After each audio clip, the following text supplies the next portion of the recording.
ಮುಂದಿನ ಕಾರ್ಯಕ್ರಮ ಉದ್ಘಾಟನೆಯ ಕಾರ್ಯಕ್ರಮ. ಇದನ್ನು ನಡೆಸ್ಕೊಡ್ಬೇಕು ಅಂತ ಹೇಳಿ ಶ್ರೀಮತಿ ಡಾಕ್ಟರ್ ಶಾಂತಾ ಭಟ್ ಮೇಡಮ್ ಅವ್ರ ಹತ್ರ ಕೇಳ್ಕೊಳ್ತಾ ಇದ್ದೀವಿ. ಇವರು ಪ್ರಸೂತಿ ಮತ್ತು ಸ್ತ್ರೀ ರೋಗ ತಜ್ಞ ವೈದ್ಯರು, ಪರಿಸರ ಪ್ರೇಮಿಗಳು ಹಾಗೂ ಅಧ್ಯಕ್ಷರು ಪರಿಸರ ವೇದಿಕೆ. ಇವರು ಈ ಕಾರ್ಯಕ್ರಮವನ್ನು ನಡೆಸ್ಕೊಡ್ಬೇಕು ಹಾಗೂ ಎಲ್ಲ ಅತಿಥಿಗಳು ಕೂಡ ಉಪಸ್ಥಿತರಿದ್ದು ದೀಪ ಬೆಳಗುವುದರ ಮೂಲಕ ಈ ಒಂದು ಕಾರ್ಯಕ್ರಮವನ್ನು ನೆರವೇರಿಸಿಕೊಡ್ಬೇಕು.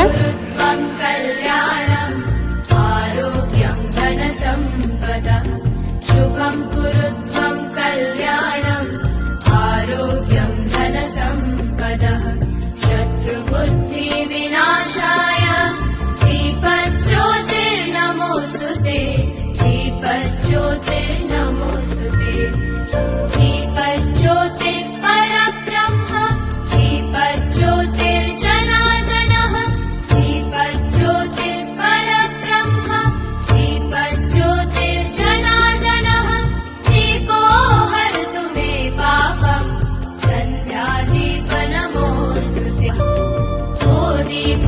ಈ ಒಂದು ಕಾರ್ಯಕ್ರಮದ ವಿಶೇಷ ಕಾರ್ಯಕ್ರಮ. ಶಾಂತಾ ಭಟ್ ಮೇಡಮ್ ಅವರಿಗೆ ಧನ್ಯವಾದಗಳು. ಈ ಒಂದು ಕಾರ್ಯಕ್ರಮದ ಮತ್ತೊಂದು ವಿಶೇಷ ಕಾರ್ಯಕ್ರಮ ಅಂತ ಹೇಳಿದ್ರೆ ಒಂದು ಕೇಕ್ ಕಟ್ ಮಾಡುವಂತ ಒಂದು ಕಾರ್ಯಕ್ರಮ.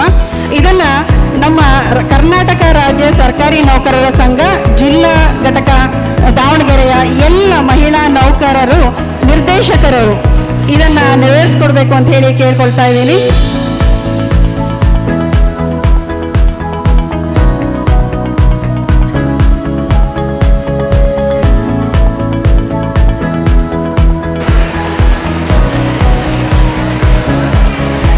ಕಟ್ ಮಾಡುವ ಕಾರ್ಯಕ್ರಮವನ್ನು ನೆರವೇರಿಸಿಕೊಟ್ಟಂತಹ ಎಲ್ಲ ನಿರ್ದೇಶಕರುಗಳಿಗೆ ತುಂಬ ಹೃದಯದ ಧನ್ಯವಾದಕ್ಕೆ. ಮುಂದಿರುವ ಪ್ರತಿಯೊಬ್ಬರಿಗೂ ಶುಭಾಶಯಗಳನ್ನು ಹೇಳ್ತೀನಿ. ಪುರುಷರಿಗೂ ನಮ್ಮ ದಿನದ ಶುಭಾಶಯಗಳು. ನೀವೆಲ್ಲ ಇಷ್ಟು ಅರೇಂಜ್ ಮಾಡಿದ್ದಕ್ಕೆ ತಾನು ನಾವು ಎಲ್ಲರೂ ಬಂದು ಸಂತೋಷ ಪಡ್ತಿರೋದು. ಈಗ ಡೆಫಿನೆಟ್ಲಿ ನಿಮ್ಮೆಲ್ಲರ ಪರ್ಮಿಷನ್ ತೊಗೊಂಡು ನಾನು ಕೂತ್ಕೊಂಡು ಮಾತಾಡ್ತೀನಿ ಸರ್. ಇವತ್ತು ಮಹಿಳಾ ದಿನಾಚರಣೆ ಪ್ರಯುಕ್ತ ಒಂದು 4 ಮಾತಾಡಿ ಅಂತ ತಿಪ್ಪೇಸ್ವಾಮಿಯವ್ರು ಕೇಳ್ಕೊಂಡ್ರು. ಏನು ಮಾತಾಡಲಿ? ಮಹಿಳೆಯರ ಬಗ್ಗೆ ಲಕ್ಷಗಟ್ಟಲೆ ಕೋಟಿಗಟ್ಟಲೆ ಮಾತಾಡ್ಬೋದು. ಈಗ ಇವತ್ತಿನ ಸಂದರ್ಭದಲ್ಲಿ ಮಹಿಳೆಯ ಸ್ಥಾನಮಾನ ತುಂಬ ಬದಲಾಗಿದೆ. ಮಹಿಳಾ ದಿನಾಚರಣೆ ಪ್ರಾರಂಭ ಮಾಡಿದಾಗ ಇದ್ದ ವಾತಾವರಣ ಇವತ್ತಿನ ದಿವಸ ಇಲ್ಲ. ಪ್ರತಿಯೊಂದನ್ನು ಸಾಧಿಸಿದ್ದಾಳೆ. ಪುರುಷನ ಜೊತೆಗೆ ಕೆಲವು ಸಂದರ್ಭದಲ್ಲಿ ಪುರುಷನನ್ನು ಮೀರಿ ಬೆಳವಣಿಗೆ ಆಗಿದ್ದಾಳೆ ಮಹಿಳೆ. ಹಿಂದಿನ ಕಾಲದಲ್ಲಿ ನಮ್ಮ ತಾಯಿಯ ಕಾಲದಲ್ಲಿ ಇದ್ದ ಕಷ್ಟದ ಸಂದರ್ಭ ಇಲ್ಲ ಇವತ್ತು. ಅವತ್ತಿನ ದಿವಸಕ್ಕೆ ಒಂದು ಕಾಲೇಜಿಗೆ ಹೋಗೋದೇ ಕಷ್ಟ ಇತ್ತು, ಅರ್ಲಿ ಮ್ಯಾರೇಜಸ್ ಆಗ್ತಾ ಇತ್ತು, ಕುಟುಂಬದ ನಿರ್ವಹಣೆ, ಹಣಕಾಸಿನ ನಿರ್ವಹಣೆಯೂ ಕಷ್ಟ ಇತ್ತು, ಜೊತೆಗೆ ವಿದ್ಯಾಭ್ಯಾಸದ್ದು ಕಷ್ಟ ಇತ್ತು.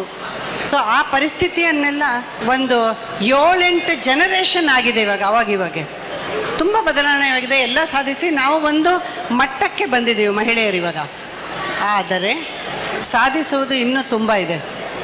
ಮಹಿಳೆ ಅಂದ ತಕ್ಷಣ ಹೇಳಿಬಿಡ್ತಾರೆ ಎಲ್ಲರೂ, ಅವಳು ತಂಗಿಯಾಗಿ, ಹೆಂಡತಿಯಾಗಿ, ತಾಯಿಯಾಗಿ, ಮಗಳಾಗಿ ಅನೇಕ ರೋಲ್ಗಳನ್ನ ಮಾಡಬೇಕು ಅಂತ. ಹೌದು, ಮಾಡಬೇಕು, ಒಪ್ಕೊತೀನಿ.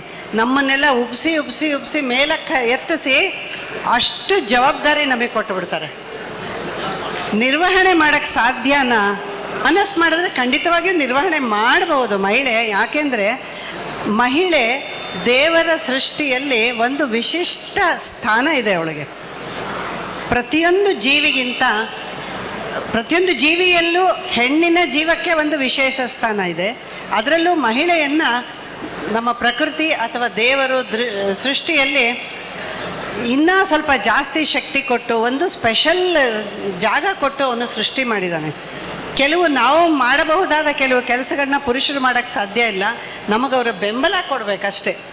ಈ ನಿಟ್ಟಿನಲ್ಲಿ ಎಲ್ಲರಿಗೂ ಒಂದು ಸ್ವಲ್ಪ ಸ್ಟ್ರೆಸ್ ಆಗುತ್ತೆ ಮಹಿಳೆಯರಿಗೆ. ಇವತ್ತಿನ ದಿವಸ ಮನೇನೂ ನಿರ್ವಹಿಸಬೇಕು, ಕಚೇರಿ ಅಥವಾ ತನ್ನ ವರ್ಕ್ ಪ್ಲೇಸಲ್ಲಿ ಅದನ್ನು ಸ್ಟ್ರೆಸ್ ನಿರ್ವಹಿಸಬೇಕು, ಮಕ್ಕಳನ್ನು ಸಾಕಬೇಕು, ಮನೇಲಿ ವಯಸ್ಸಾಗಿರೋರಿದ್ರೆ ಅವ್ರ ನಿಗಾ ನೋಡ್ಕೋಬೇಕು, ತನ್ನ ವೃತ್ತಿಯನ್ನು ಮುಂದುವರಿಸ್ಕೊಂಡು ಹೋಗಬೇಕು, ವೃತ್ತಿಯಲ್ಲಿ ಮೇಲ್ಮಟ್ಟಕ್ಕೆ ಬರಬೇಕು. ಸೊ ಈ ರೀತಿ ತುಂಬ ಅನೇಕ ಜವಾಬ್ದಾರಿಗಳು ಮಹಿಳೆಯ ಹೆಗಲ ಮೇಲಿದೆ. ಯಾಕಂದರೆ ಅವಳ ಕೈಲಿ ಮಾಡೋಕ್ಕೆ ಸಾಧ್ಯ ಅಂತ ಇದು ನಮ್ಮ ಹೆಗಲಿಗೆ ಬಂದಿದೆ. ಇದನ್ನು ಸುಲಭವಾಗಿ ನೀವು ಹೇಗೆ ಮಾಡ್ಬೋದು ಅನ್ನೋಕ್ಕೆ ಒಂದು ಪ್ರೋಟೋಕಾಲು ಇಂತಿಂಥದ್ದು ಹಿಂಗೆ ಮಾಡಿ ನಿಮಗೆ ಸುಲಭವಾಗಿ ನಿರ್ವಹಣೆ ಮಾಡಬಹುದು ಅಂತ ಸ್ವಂತ ಅನುಭವದಿಂದ ನಾನು ಹೇಳಲಿಕ್ಕೆ ಇಷ್ಟಪಡ್ತೀನಿ. ಎಕ್ಸಾಂಪಲ್, ಇವಾಗ ಮಕ್ಕಳನ್ನು ಬೆಳೆಸಿ ಒಳ್ಳೆಯ ಪ್ರಜೆಗಳನ್ನಾಗಿ ಮಾಡುವುದು ತಂದೆ ತಾಯಿಯ ಕರ್ತವ್ಯ ಹೌದು. ಅದರಲ್ಲಿ ಅಜ್ಜ ಅಜ್ಜಿನೂ ಬರ್ತಾರೆ, ಮನೇಲಿರುವ ಇತರ ಕುಟುಂಬದವರು, ಸ್ಕೂಲ್ನವರು, ಟೀಚರ್ಸು ಎಲ್ಲರೂ ಬರ್ತಾರೆ. ಅದರಲ್ಲಿ ತಾಯಿಯದ್ದು ಮುಖ್ಯ ಪಾತ್ರ, ತಾಯಿನೇ ಕೀ ಅದಕ್ಕೆ. ಸೊ ಈ ಮಕ್ಕಳನ್ನು ಪಾಲಿಸುವುದು, ಅವರಿಗೆ ವಿದ್ಯಾಭ್ಯಾಸ ಕೊಡೋದು, ಅವರು ಸರಿಯಾದ ನಡವಳಿಕೆಯಲ್ಲಿರೋದು, ಅವರಿಗೆ ಸಂಸ್ಕೃತಿ ಕಲಿಸೋದು, ಅವರಿಗೆ ಮುಂದಿನ ಸಾಮಾಜಿಕ ಜವಾಬ್ದಾರಿಯನ್ನು ಕಲಿಸ್ಕೊಡೋದು, ಒಳ್ಳೆಯ ನಾಗರಿಕರನ್ನಾಗಿ ಮಾಡುವುದು. ಆ ಥರ ಮಾಡ್ತಾ ಮಾಡ್ತಾ ಒಂದು ಒಳ್ಳೆಯ ಯಂಗ್ ಜನ್ರೇಷನನ್ನು, ಒಂದು ಜನ್ರೇಷನಿನ ತಾಯಂದಿರು ಸೃಷ್ಟಿ ಮಾಡಿದ್ರೆ ಒಳ್ಳೆಯ ದೇಶವಾಗಿ ನಾವು ಮಾರ್ಪಾಡಾಗ್ತೀವಿ. ಎಲ್ಲ ಫೀಲ್ಡಲ್ಲೂ ನಾವು ಖಂಡಿತವಾಗ್ಲೂ ಮುಂದೆ ಬರ್ತೀವಿ.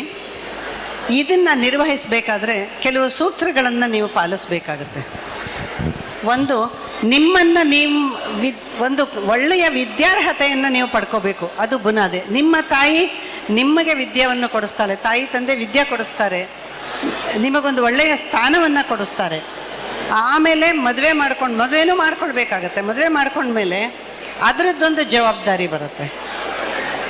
ಹೀಗೆ ಅನೇಕ ಜೀವನದ ಮಜಲುಗಳಲ್ಲಿ ಅನೇಕ ಜವಾಬ್ದಾರಿಗಳನ್ನ ನಾವು ನಿರ್ವಹಿಸ್ಕೊತಾ ಹೋಗ್ತಿರ್ಬೇಕಾಗತ್ತೆ. ಹಾಗಾದರೆ ನಾವು ಹೇಗೆ ಸುಲಭವಾಗಿ ಮಾಡ್ಕೊಂಡು ಹೋಗೋದು? ಒಂದು ಧ್ಯೇಯ ಇಟ್ಕೊಂಡಿರಬೇಕು. ಮನೆ ಅಂದಮೇಲೆ ಮನೆಯ ಸೂತ್ರಧಾರಿಣಿಯೇ ತಾಯಿ. ಮನೆಯ ಪ್ರತಿಯೊಬ್ಬರ ಆಗು ಹೋಗುಗಳು, ಮನೆಯ ಅಳು ನಗು, ಆಗು ಹೋಗುವಿಕೆ, ಗೆಲುವು ಸೋಲು ಎಲ್ಲದೂ ಆರೋಗ್ಯ, ಪ್ರತಿಯೊಂದು ಈ ಮಹಿಳೆಯ ಸುತ್ತಾ ಇರುತ್ತೆ. ಒಬ್ಬ ತಾಯಿ ಮನೆಯಲ್ಲಿ ನಗ್ತಾ ಇದ್ದರೆ ಆ ಮನೆಯಲ್ಲಿ ನಗು ತುಂಬಿರುತ್ತೆ. ತಾಯಿ ಉತ್ಸಾಹದ ಬುಗ್ಗೆ ಆಗಿದ್ದರೆ ಮನೆಯಲ್ಲಿ ಉತ್ಸಾಹ ಇರುತ್ತೆ. ಮನೆ ಯಾಕೆ ಸ್ಟ್ರೆಸ್ ಮಾಡ್ತಿದ್ದೀನಿ ಅಂದರೆ, ಮನೆಯೇ ಮುಖ್ಯವಾದ ಘಟಕ ನಮ್ಮ ಜೀವನದಲ್ಲಿ. ಕೊನೆಯ ತನಕ ಬರುವವರು ಮನೆಯವರು. ವರ್ಕ್ ಪ್ಲೇಸಲ್ಲೂ ಇಟ್ಕೊಂಡಿರಬೇಕು. ಸೊ ಮನೆಯಲ್ಲಿ ಬರ್ಬೇಕಾದ್ರೆ ಒಂದು ಧ್ಯೇಯ ಇರಬೇಕಾ, ಸಮಾಧಾನ ಚಿತ್ತದಿಂದ ಇರಬೇಕು. ನಾವು ಏನೇ ಆದರೂ ಸಮಾಧಾನವಾಗಿ ನಿರ್ವಹಿಸುವಂಥದ್ದು. ಮತ್ತು ನೀವು ಮಕ್ಕಳಲ್ಲಿ ಏನನ್ನು ಎಕ್ಸ್ಪೆಕ್ಟ್ ಮಾಡ್ತೀರೋ ಅದನ್ನು ನೀವು ಪಾಲಿಸ್ಕೊಂಡು ಬರಬೇಕು. ಮಕ್ಕಳಲ್ಲಿ ಒಂದು ಶಿಸ್ತು ಎಕ್ಸ್ಪೆಕ್ಟ್ ಮಾಡ್ತೀವಿ ನಾವು. ಸುಮ್ಮನೆ ಬಾಯಲ್ಲಿ ಹೇಳೋಕ್ಕಿಂತ ನಾವು ಶಿಸ್ತಿನಿಂದ ನಡೆದುಕೊಂಡರೆ ಮಕ್ಕಳಿಗೇನು ಹೇಳೋದೇ ಬೇಡ, ನಿಮ್ಮ ಪಾಡಿಗೆ ನಿಮ್ಮನ್ನು ಅವರು ಅನುಸರಿಸ್ಕೊಂಡು ಬೆಳೀತಾರೆ. ಮನೆಯ ಪ್ರತಿಯೊಂದು ಕಾರ್ಯದಲ್ಲಿಯೂ ನೀವು ಇನ್ವಾಲ್ವ್ ಆಗಬೇಕು. ಎಲ್ಲ ಸದಸ್ಯರನ್ನು ನಿಮ್ಮ ಗೃಹ ಕೃತ್ಯಗಳಲ್ಲಿ ಪಾಲ್ಗೊಳ್ಳುವಂತೆ ಮಾಡಬೇಕು.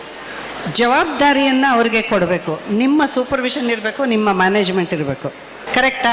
ಸೊ ನೀವು ವಯಸ್ಸಿಗೆ ತಕ್ಕಂತೆ ಮನೆಯ ಸದಸ್ಯರಿಗೆ ಆ ಕೆಲಸಗಳನ್ನು ಹೇಳಿ ಅದನ್ನು ಅವರಿಗೆ ಸಹಾಯ ಮಾಡಬೇಕು. ಅವಾಗ ಏನಾಗುತ್ತೆ, ನಿಮ್ಮ ಮಕ್ಕಳನ್ನು ಮುಂದಿನ ಅವರ ಸಾಮಾಜಿಕ ಜೀವನಕ್ಕೆ ನೀವು ಅಣಿ ಮಾಡ್ತೀರಾ. ಅನೇಕ ಮಕ್ಕಳು ಇವಾಗ ಎಲ್ಲ ವಿದ್ಯಾರ್ಹತೆ ಇರುತ್ತೆ, ಎಲ್ಲ ಆಗುತ್ತೆ, ಡಿಗ್ರಿ ಎಲ್ಲ ಮುಗಿಸಿ ಅವರು ಒಂದು ಕೆಲಸಕ್ಕೆ ಅಂತ ಹೋಗಿ ಮದುವೆ ಆಗಿ ಒಂದು ಸಂಸಾರ ಹೂಡಿದಾಗ ಅವರಿಗೆ ಮನೆಯನ್ನು ಹೇಗೆ ನಿರ್ವಹಣೆ ಮಾಡೋದು ಅಂತಲೇ ಗೊತ್ತಿರಲ್ಲ, ಏನೇನೂ ಗೊತ್ತಿರಲ್ಲ ಪಾಪ ಹುಡುಗರಿಗೆ. ಅದು ಆ ತಾಯಿಯ ಕರ್ತವ್ಯ, ನಮ್ಮ ಕರ್ತವ್ಯ ಆಗುತ್ತೆ. ಸೊ ಮಕ್ಕಳಿಗೆ ಮೊದಲಿನಿಂದಲೂ ಸಣ್ಣ ಪುಟ್ಟ ಕೆಲಸಗಳಿಂದ ಅವರ ವಯಸ್ಸಿಗೆ ತಕ್ಕಂತೆ ಜವಾಬ್ದಾರಿಗಳನ್ನು ಕೊಡ್ತಾ ಮಾಡಿಸ್ಕೋತಾ ಹೋಗಬೇಕು. ಮನೆ ಹಿರಿಯರ ಪಾತ್ರ ಏನು? ಅಜ್ಜ ಅಜ್ಜಿ ತಾಯಿ ತಂದೆ ಇರ್ತಾರಲ್ಲ, ಅವರ ಅನುಭವವನ್ನು ಯಂಗರ್ ಜನ್ರೇಷನಿಗೆ ಕೊಡ್ತಾರೆ. ಸೊ ನೀವು ಪ್ರತಿಯೊಂದು ವಿಷಯದಲ್ಲಿಯೂ ರೋಲ್ ಮಾಡೆಲ್ ಆಗಿ ಇರಬೇಕು ಮನೆಯಲ್ಲಿ. ಅದೇ ರೀತಿ ಕೆಲಸಕ್ಕೆ ಹೋಗ್ತಾ ಇದ್ದೀರಾ, ಅಲ್ಲಿ ಒಂದು ಕರ್ತವ್ಯದ ಒಂದು ವಾತಾವರಣ ಇರುತ್ತೆ. ಅಲ್ಲಿಯೂ ಕೂಡ ಒಂದು ಮನೆ ಇದ್ದಂತೆ, ಅದು ಕೂಡ ನಿಮ್ಮ ಸಹೋದ್ಯೋಗಿಗಳೇ ನಿಮ್ಮ ಆ ಕುಟುಂಬದ ಸದಸ್ಯರು. ಅಲ್ಲಿ ಒಂದು ಆಫೀಸಲ್ಲಿ ಅಥವಾ ಒಂದು ಇದರಲ್ಲಿ ಹೆಂಗಿರುತ್ತೆ ಅಂದರೆ, ಒಬ್ಬರು ದೊಡ್ಡ ಮೇಯ್ನ್ ಅಡ್ಮಿನಿಸ್ಟ್ರೇಟರು, ಮ್ಯಾನೇಜರು, ಸೂಪರ್ವೈಸರು, ಸೂಪರ್ಡೆಂಟು, ಹಾಗೆ ಆ ಥರ ಒಂದು ಕೇಡರ್ಸ್ ಇರುತ್ತೆ. ಅವರವರ ಕರ್ತವ್ಯಗಳನ್ನು ಅವರು ನಿರ್ವಹಣೆ ಮಾಡ್ತಿರ್ತಾರೆ. ಆದರೆ ನೀವು ವಿಚಾರ ಮಾಡಿ, ಒಂದು ಕುಟುಂಬದಂತೆ ಅದು ನಿರ್ವಹಿಸ್ತಾ ಇರುತ್ತೆ. ಅದೇ ರೀತಿ ಕುಟುಂಬದಲ್ಲೂ ಪ್ಯಾಟ್ರನ್ ಇರಬೇಕು. ಆವಾಗ ಒಂದು ಮೆಥಡಲ್ಲಿ ಪ್ರೋಗ್ರೆಸ್ ಆಗ್ತಾ ಇರುತ್ತೆ. ಈಗ ಇವತ್ತಿನ ದಿನದಲ್ಲಿ ಕೂಡು ಕುಟುಂಬ ಇಲ್ಲವೇ ಇಲ್ಲ. ಗಂಡ ಹೆಂಡತಿ ಒಟ್ಟಾಗಿ ಜೀವಿಸಿದ್ರೆ ಅದು ಒಂದು ಕುಟುಂಬ, ಕೂಡು ಕುಟುಂಬ ಅನ್ನೋ ಸ್ಟೇಜ್ ಬಂದ್ಬಿಟ್ಟಿದೆ. ಹಾಗಾಗೋದು ಬೇಡ. ಯಾಕೆಂದರೆ ಮನೆಯ ಎಲ್ಲ ಸದಸ್ಯರಿಗೂ ಬೇರೆ ಸದಸ್ಯರ ಅವಶ್ಯಕತೆ ಇರುತ್ತೆ. ಹಾಗಾದರೆ ಎಲ್ಲೋ ಊರಲ್ಲಿ ದೂರ ದೂರ ಇರ್ತಾರಪ್ಪ, ಈಗೆಲ್ಲ ಟ್ರೆಂಡ್ ಬಂದ್ಬಿಟ್ಟಿದೆ, ನ್ಯೂಕ್ಲಿಯರ್ ಫ್ಯಾಮಿಲೀಸು, ಕೆಲಸ ಹುಡ್ಕೊಂಡು ಬೇರೆ ಬೇರೆ ಊರಿಗೆ ಹೋಗ್ತಿರ್ತೀವಿ, ನಮ್ಮದೇ ಸ್ವತಂತ್ರ ಜೀವನ ನಡೆಸ್ತಿರ್ತೀವಿ ಅಂತ ಅಂದಾಗ ನಾವು ಕೂಡು ಕುಟುಂಬವನ್ನು ಹೆಂಗೆ ಸೃಷ್ಟಿ ಮಾಡೋದು? ಮನೆಗೆ ಸಂಬಂಧಪಟ್ಟಂತೆ ಅಕ್ಕಪಕ್ಕ ಮನೆಯವರು, ನೆರೆಹೊರೆಯವರು ಒಂದಲ್ಲ ಒಂದು ರೀತಿ 24 ಗಂಟೆ ನಮ್ಮ ಜೊತೆ ಕಾಂಟ್ಯಾಕ್ಟಲ್ಲಿ ಇರ್ತಾರೆ ಅವರು.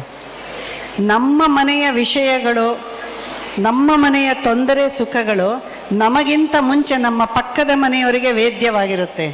ಅಬ್ಸರ್ವ್ ಮಾಡ್ತಿರ್ತಾರೆ. ಆ ಕುಟುಂಬದ ಅಕ್ಕಪಕ್ಕ ಮನೆಯವರನ್ನು ನಮ್ಮ ಮನೆಯವರು ಅಂತ ಅನ್ಕೋಬೇಕು ನಾವು. ಅವರ ಕಷ್ಟದಲ್ಲಿ ಸುಖದಲ್ಲಿ ನಾವು ಭಾಗಿಯಾಗಬೇಕು, ನಮ್ಮ ಕಷ್ಟ ಸುಖದಲ್ಲಿ ಅವರು ಭಾಗಿಯಾಗ್ತಾರೆ. ಅವಾಗ ಏನು ಸದಾ ಅರ್ಧ ಗಂಟೆ ಮಾತಾಡ್ಕೊಂಡಿರ್ಬೇಕಾಗಿಲ್ಲ. ಓಡಾಡೋ ಮುಂದೆ, ಮನೆ ಮುಂದೆ ಓಡಾಡೋ ಮುಂದೆ ಹಾಯ್ ಅನ್ನೋದು, ಮಾತಾಡ್ಸೋದು, ಆ ಮಕ್ಕಳನ್ನ ಕರೆಯೋದು, ದೊಡ್ಡವರಿದ್ದರೆ ಅವರ ಆರೋಗ್ಯ ವಿಚಾರಿಸೋದು, ಏನಾರು ಬೇಕಾದ್ರೆ ಅವ್ರಿಗೆ ತಂದು ಕೊಡೋದು. ನೀವು ಓಡಾಡ್ತಾ ಆಫೀಸಿಗೆ ಹೋಗ್ತಿರ್ತೀರಾ, ಬರ್ತಿರ್ತೀರಾ, ಹೌದಾ? ನಿಮಗೆ ಎಲ್ಲ ತರಹ ಸಾಮಾನು ಸರಂಜಾಮಗಳು ತರಕ್ಕೆ ಗೊತ್ತಿರುತ್ತೆ, ಜಾಗ ಗೊತ್ತಿರುತ್ತೆ. ನಿಮ್ಮ ಮನೆಯದು ತೊಗೊಂಡಾಗ ಅವ್ರ ಮನೆಯದು ಎಮರ್ಜೆನ್ಸಿಗೆ ಏನಾರು ತಂದು ಕೊಡ್ಬೋದು. ಈ ರೀತಿ ಸಣ್ಣ ಪುಟ್ಟ ಸಹಾಯಗಳು ಮಾಡ್ಕೊತಾ ಇದ್ದರೆ ನಿಮ್ಮ ಮನೆಯಲ್ಲಿ ಯಾವತ್ತು ಏನು ಕಷ್ಟ ಬರುತ್ತೋ ಹೇಳೋಕ್ಕಾಗಲ್ಲ. ನೀವೆಲ್ಲೋ ದೂರದಲ್ಲಿ ಆಫೀಸಲ್ಲಿದ್ದಾಗ, ಹಾಸ್ಪಿಟ್ಲಲ್ಲಿದ್ದಾಗ, ನಿಮ್ಮ ಮನೆಯಲ್ಲಿ ಯಾರಾದರೂ ಒಬ್ಬರು ಹುಷಾರು ತಪ್ಪಿದ್ರೆ ಪಕ್ಕದ ಮನೆಯವರು ಬಂದು ನೋಡ್ಕೊಂಡಿರ್ತಾರೆ, ನಿಮಗೆ ಸುದ್ದಿ ಮುಟ್ಟಿಸ್ತಾರೆ, ಹೌದಲ್ಲ? ಮತ್ತು ನಿಮ್ಮ ಮನೆಯ ಮಗು ನಿಮಗಿಂತ ಮುಂಚೆ ಮನೆಗೆ ಶಾಲೆಯಿಂದ ಬಂದಾಗ ಅವ್ರು ನೋಡ್ಕೊತಿರ್ತಾರೆ. ನಮ್ಮಲ್ಲಿರಲಿ ಬಿಡ್ರಿ ಒಂದು ಸ್ವಲ್ಪ ಹೊತ್ತು ಅಂತೇಳಿ ಅವ್ರು ನೀರು ಕೊಡ್ತಾರೆ, ತಿಂಡಿ ಕೊಡ್ತಾರೆ. ಅವರ ಮಾತಾಡುವ ರೀತಿ ಬೇರೆ ಇರುತ್ತೆ. ಮಗುವಿಗೆ ಆ ಕುಟುಂಬದವರ ಒಂದು ಪಾಲನೆ, ಪೋಷಣೆ, ಆರೈಕೆ, ಪ್ರೀತಿ ಸಿಗುತ್ತೆ. ನಮ್ಮ ಮಕ್ಕಳಿಗೆ ಬರೀ ನಮ್ಮದಷ್ಟೇ ಪ್ರೀತಿ ಅಥವಾ ಸಾಂಗತ್ಯ ಬೇಕಲ್ಲ, ಬೇರೆಯವ್ರದ್ದು ಇರಬೇಕು. ಆವಾಗ ಮಗು ಅವ್ರನ್ನ ತನ್ನ ಮನೆಗೆ ಕರೆದಾಗ ಅವ್ರ ಜೊತೆ ವ್ಯವಹರಿಸುತ್ತೆ. ಈಗಿನ ಯಂಗರ್ ಜನ್ರೇಷನಲ್ಲಿ ನಾವು ನೋಡೋದೇನು, ಯಾರು ನಮ್ಮ ಮನೆಗೆ ಬಂದಾಗ ನಮ್ಮನೆಯ ಟೀನೇಜರ್ಸು ಸ್ಪೆಷಲಿ ರೂಮಿಂದ ಹೊರಗೆ ಬರೋದಿಲ್ಲ, ಮಾತೇ ಆಡಿಸಲ್ಲ. ಅವ್ರಿಗೆ ಮಾತಾಡೋಕ್ಕೆ ಬರಲ್ಲ, ಮೊಬೈಲ್ ಕೊಟ್ಬಿಟ್ರೆ ಸಾಕು ಅವ್ರ ಪ್ರಪಂಚ. ಈ ರೀತಿ ಅಕ್ಕಪಕ್ಕದವರನ್ನು ನಾವು ನಮ್ಮ ಕುಟುಂಬದ ಸದಸ್ಯರಂತೆ ನೋಡಬೇಕು. ಆಮೇಲೆ ನಮ್ಮ ಮನೆ ಕೆಲಸಕ್ಕೆ ಎಲ್ಲರೂ ಇಟ್ಕೊಂಡಿರ್ತೀವಿ, ಅಟ್ಲೀಸ್ಟ್ ಕಸ ಮುಸುರೆಗಾರು ಇಟ್ಕೊಂಡಿರ್ತೀವ. ಅವ್ರನ್ನ ನಾವು ಮನುಷ್ಯರನ್ನಾಗಿ ನೋಡೋಣ, ಅವ್ರನ್ನ ನಮ್ಮ ಕುಟುಂಬದ ಸದಸ್ಯರಾಗಿ ನೋಡೋಣ. ಅನೇಕ ಸಲ ನಮಗೆ ಕೆಲವು ಸಲ ತುಂಬ ದೊಡ್ಡದಾದ ಪ್ರಾಬ್ಲಮ್ ಅನಿಸ್ಬಿಡುತ್ತೆ, ಏನೋ ಸಾಲ್ವ್ ಮಾಡೋಕ್ಕೆ ಆಗಲ್ಲ, ಮನೆಯಲ್ಲಿ ಕ್ಲಿಷ್ಟಕರವಾದ ಪರಿಸ್ಥಿತಿ, ಏನು ಮಾಡ್ಲಪ್ಪ ಅನ್ಕೊತಿದ್ದಾಗ ನಾನು ನಮ್ಮ ಮನೆ ಕೆಲಸದೋಳ ಹತ್ರ ಮಾತಾಡಿದ್ರೆ ಸಿಂಪಲ್ ಸೊಲ್ಯೂಷನ್ ಸಿಗುತ್ತೆ. ಖಂಡಿತವಾಗಿಯೂ ಸಿಗುತ್ತೆ. ನೀವು ಬೇಕಾದ್ರೆ ಅವ್ರ ಕೈಲಿ ಮಾತಾಡಿ ನೋಡಿ. ಅವರ ಜೊತೆಗೆ ಒಂದು ಚೂರು ಮಾನವೀಯ ಸಂಪರ್ಕ, ಅವರ ಕಷ್ಟಕ್ಕೆ ನಾವು ಸಹಾಯ ಮಾಡೋದು ಇದ್ದಾಗ ನಮ್ಮ ಕೆಲವು ಕಷ್ಟದ ದಿನದಲ್ಲಿ ಅವರು ಸಹಾಯ ಮಾಡ್ತಾರೆ ನಮಗೆ. ಈ ಥರ ವಸುದೈವ ಕುಟುಂಬಕಂ ಅನ್ನುವ ಒಂದು ಆಲೋಚನೆಯಲ್ಲಿ ನಮ್ಮ ಸುತ್ತ ಇನ್ನೊಂದು ದೊಡ್ಡ ಕುಟುಂಬ ಇದೆ, ನಮ್ಮ ಕೂಡು ಕುಟುಂಬ ಆಗತ್ತೆ. ಅವಾಗ ಕೂಡು ಕುಟುಂಬದಲ್ಲಿ ಇದ್ದ ಒಂದು ಬಲವಾದ ಸಪೋರ್ಟ್ ನಿಮಗೆ ಇಲ್ಲೇ ಸಿಗತ್ತೆ. ಹಾಗೆಯೇ ದಿನಕ್ಕೆ 8 ರಿಂದ 10 ಗಂಟೆ ಕಾಲ ನಾವು ಹೊರಗಡೆ ಕಾಲ ಕಳಿತೀವಿ. ಅಲ್ಲಿ ಒಂದು ಕುಟುಂಬ ಇರುತ್ತೆ, ನಮ್ಮ ಕರ್ತವ್ಯದ ಕೆಲಸದ ಇದರಲ್ಲಿರೋದು. ಅಲ್ಲಿ ನಮಗೆ ಅಣ್ಣ ತಮ್ಮ, ಅಕ್ಕ ತಂಗಿರು ಎಲ್ಲ ಸಿಗ್ತಾರೆ. ಅಲ್ಲಿ ಅವರಲ್ಲಿ ಒಡನಾಡೋಣ, ಫ್ರೀ ಆದ ಟೈಮಲ್ಲೆಲ್ಲ ಅವ್ರ ಜೊತೆ ಕೂತ್ಕೊಂಡು ಊಟ ಮಾಡೋಣ, ಅವರ ಕಷ್ಟ ಸುಖ ನಾವು ಹಂಚ್ಕೊಳ್ಳೋಣ. ಆವಾಗ ನೋಡಿ ನಿಮ್ಮ ಜೀವನ ಪ್ರತಿಯೊಂದು ನಿಮಿಷವೂ ಸಂತೋಷದಾಯಕವಾಗಿರುತ್ತೆ. ನಿಮ್ಮ ಏಳಿಗೆಯ ಜೊತೆ ಅವರ ಏಳಿಗೆಯು ಸೇರಿಕೊಂಡು ನೀವು ತುಂಬ ಚೆನ್ನಾಗಿ ಬಾಳ್ತೀರ. ಸೊ ಯಾವುದೇ ಒಂದು ಇದರಲ್ಲಿ ನೀವು ರೋಲ್ ಮಾಡೆಲ್ ಆಗಬೇಕು. ರೋಲ್ ಮಾಡೆಲ್ ಆಗಬೇಕು ಅಂದಾಗ ನಾವು ಎಕ್ಸ್ಪೆಕ್ಟ್ ಮಾಡ್ತೀವಿ. ಮೊಬೈಲ್ ಈಗ ಬ್ಯಾನ್ ಮಾಡಿದಾರಲ್ಲ ಅಪ್ ಟು 16 ಇಯರ್ಸ್ ಅಂತ, ಹೇಗೆ ಸಾಧ್ಯ ಪ್ರಾಕ್ಟಿಕಲಿ ಎಲ್ಲ ವಿಚಾರ ಮಾಡ್ತೀವಿ. ಕೋವಿಡ್ ಟೈಮಲ್ಲಿ ಮೊಬೈಲ್ ಕೈಗೆ ಕೊಟ್ವಿ ನಾವು ಮಕ್ಕಳಿಗೆ, ಕೊಂಡ್ಕೊಂಡು ತಂದು ಕೊಟ್ವಿ. ಯಾಕೆಂದರೆ ಆನ್ಲೈನ್ ಕ್ಲಾಸಸ್ ಇರುತ್ತೆ ಅಂತ. ಇವತ್ತಿನ ದಿವಸದ ತನಕ ಆನ್ಲೈನ್ ಕ್ಲಾಸಸ್ ಎಲ್ಲ ಅದರಲ್ಲೇ ಅಟೆಂಡ್ ಮಾಡ್ತಿರ್ತಾರೆ, ನೋಟ್ಸ್ ಬರ್ತಿರುತ್ತೆ, ಎಲ್ಲ ಬರ್ತಿರುತ್ತೆ. ಅದನ್ನು ನಾವು ವಾಪಸ್ ತಗೊಳ್ಳೋದು ಕಷ್ಟ.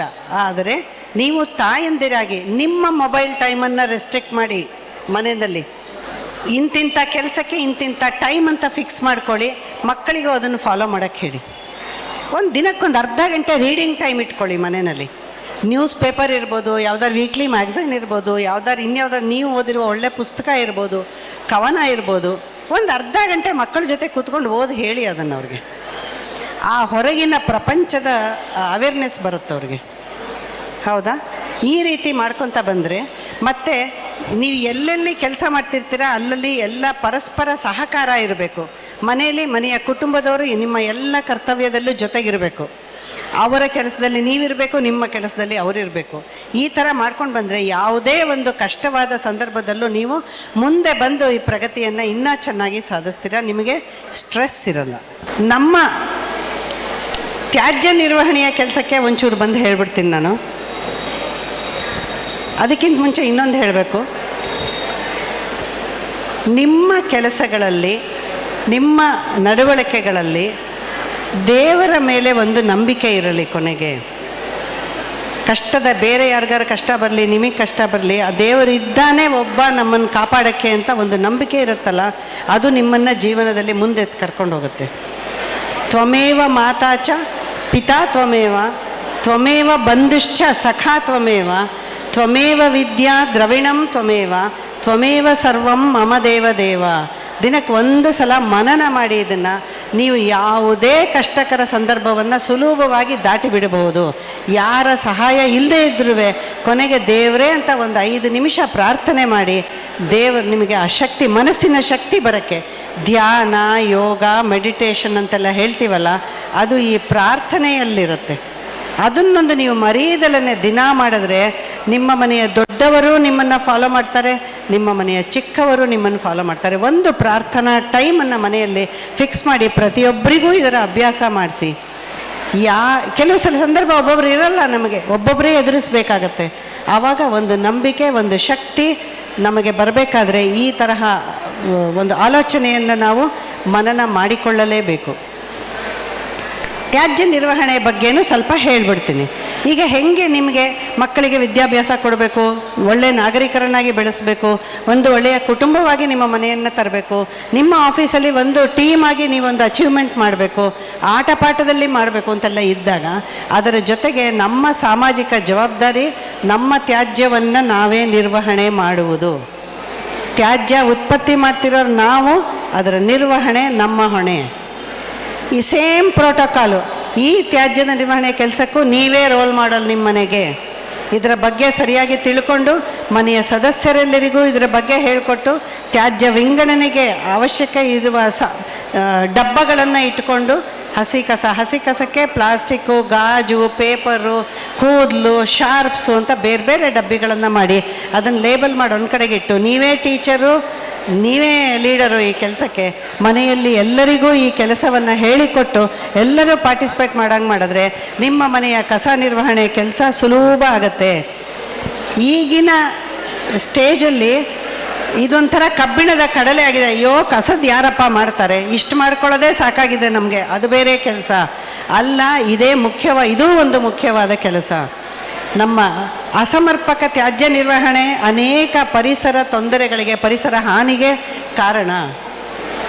ಸರಿಯಾದ ತ್ಯಾಜ್ಯ ನಿರ್ವಹಣೆ ಮಾಡಿ ನಿಮ್ಮ ಮನೆಯ ಕಸವನ್ನು ಸಂಪನ್ಮೂಲವಾಗಿ ನೀವೇ ಪರಿವರ್ತಿಸಿಕೊಂಡು ಸಾವಯವ ಗೊಬ್ಬರ ಮಾಡಿ ಒಂದಷ್ಟು ಗಿಡಗಳನ್ನ ಬೆಳೀರಿ. ಈ ರೀಸೈಕಲ್ ಇದನ್ನು ನೀವು ಆಯಾ ಚಾನಲೈಸ್ ಮಾಡಿ ರೀಸೈಕಲ್ಗೆ ಕೊಡಿ. ರೆಡ್ಯೂಸ್, ರೀಯೂಸ್, ರೀಸೈಕಲ್ ಅನ್ನುವ ಮಂತ್ರವನ್ನು ನೀವು ಯಾವಾಗಲೂ ನೆನಪಿಟ್ಕೊಂಡಿರಬೇಕು. ಮನೆಗೆ ಏನಾದರೂ ಸಾಮಾನು ತರಬೇಕಾದ್ರೆ ನಿಮ್ಮದೇ ಡಿಸಿಷನ್ ತಾನೇ. ಕೊನೆಗೆ ಯಾರಿಗಾರು ಗಿಫ್ಟ್ ಕೊಡಬೇಕಾದ್ರೂ ನಿಮ್ಮದೇ ಡಿಸಿಷನ್ನು. ಸೊ ಆಲೋಚನೆ ಮಾಡಿ ಶಾಪಿಂಗ್ ಮಾಡಬೇಕಾದ್ರೆ, ಮನೆಗೇನಾದ್ರು ಸಾಮಾನು ತರಬೇಕಾದ್ರೆ, ಈ ಸಾಮಾನು, ಈ ಪದಾರ್ಥ ನಮ್ಮ ಮನೆಗೆ ಅವಶ್ಯಕತೆ ಇದೆಯಾ? ಇದು ಇಲ್ಲದೆ ಹೋದರೆ ನಮ್ಮ ಮನೆಯ ಕಾರ್ಯ ನಡೆಯುತ್ತೆ ಅನ್ನೋದಾದರೆ, ಇದರ ಅವಶ್ಯಕತೆ ಇಲ್ಲ ಅನ್ನೋದಾದರೆ ಆ ವಸ್ತುವನ್ನು ಮನೆಗೆ ತರಬೇಡಿ. ಅಂತಹ ವಸ್ತುವನ್ನು ಯಾರಿಗೂ ಗಿಫ್ಟ್ ಕೊಡಬೇಡಿ.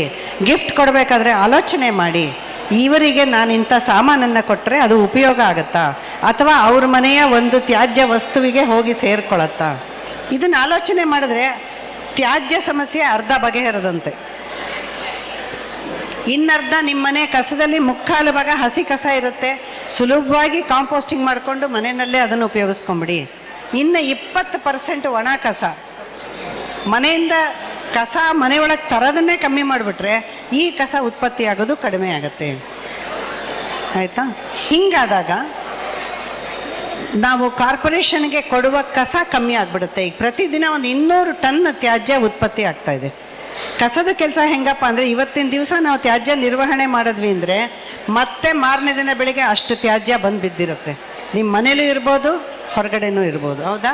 ಇದು ಪ್ರತಿದಿನ ನೀವು ಹೇಗೆ ನಿಮ್ಮ ಮನೆಯಲ್ಲಿ ಕಸ ಗುಡಿಸೋದು, ಒರೆಸೋದು, ಪೂಜೆ ಮಾಡೋದು, ದಿನನಿತ್ಯದ ಕಾರ್ಯಕ್ರಮ ಮಾಡ್ತಿರಲ್ಲ, ಅದರಂತೆ ಈ ಕಸದ ಕೆಲಸ ಕೂಡ ದಿನನಿತ್ಯ ಮಾಡಬೇಕಾಗಿರೋದು. ಇದು ಬೇಜಾರು ಮಾಡ್ಕೋಬಾರ್ದು. ಇದು ನಿಮ್ಮ ಮನೆಯ ಸಂಸ್ಕೃತಿ ಆಗಬೇಕು, ನಿಮ್ಮ ಕಚೇರಿಯ ಸಂಸ್ಕೃತಿ ಆಗಬೇಕು, ನಿಮ್ಮ ಊರಿನ ಸಂಸ್ಕೃತಿ ಆಗಬೇಕಿದು ತ್ಯಾಜ್ಯ ನಿರ್ವಹಣೆ. ಮನೆಯಲ್ಲಿ ನೀವು ಇದನ್ನು ಫಾಲೋ ಮಾಡಿದ್ರೆ ನೀವು ಹೊರಗೆ ಎಲ್ಲಿ ಹೋದರೂ ಇದನ್ನು ಫಾಲೋ ಮಾಡೋದು ಕಷ್ಟ ಆಗಲ್ಲ. ನಿಮ್ಮ ಮಕ್ಕಳು ತ್ಯಾಜ್ಯ ನಿರ್ವಹಣೆಯನ್ನು ಯಾವುದೇ ಪಾಠ ಇಲ್ಲದೆ, ಯಾವುದೇ ಟ್ರೈನಿಂಗ್ ಇಲ್ಲದೆ ಮನೆಯಿಂದಲೇ ಕಲ್ತ್ಕೊಂಡು ಬಂದ್ಬಿಡ್ತಾರೆ. ಮುಂದಿನ ಜನಾಂಗಕ್ಕೆ ತ್ಯಾಜ್ಯ ನಿರ್ವಹಣೆ ಸುಲಭ ಆಗತ್ತೆ. ಇದು ನಿಮ್ಮ ಜವಾಬ್ದಾರಿ. ಈ ರೀತಿ ಜೊತೆಗೆ ನೀವು ಹೆಣ್ಮಕ್ಳಾದ್ರಿಂದ ಇನ್ನೊಂದು ಹೇಳ್ತೀನಿ. ಒಂದು, ನೀವು ರೀಯೂಸಬಲ್ ವಸ್ತುವನ್ನೇ ಹೆಚ್ಚಾಗಿ ಉಪಯೋಗಿಸಿ. ಯೂಸ್ ಆ್ಯಂಡ್ ಥ್ರೋ ಕಾನ್ಸೆಪ್ಟ್ ಬಿಡಿ.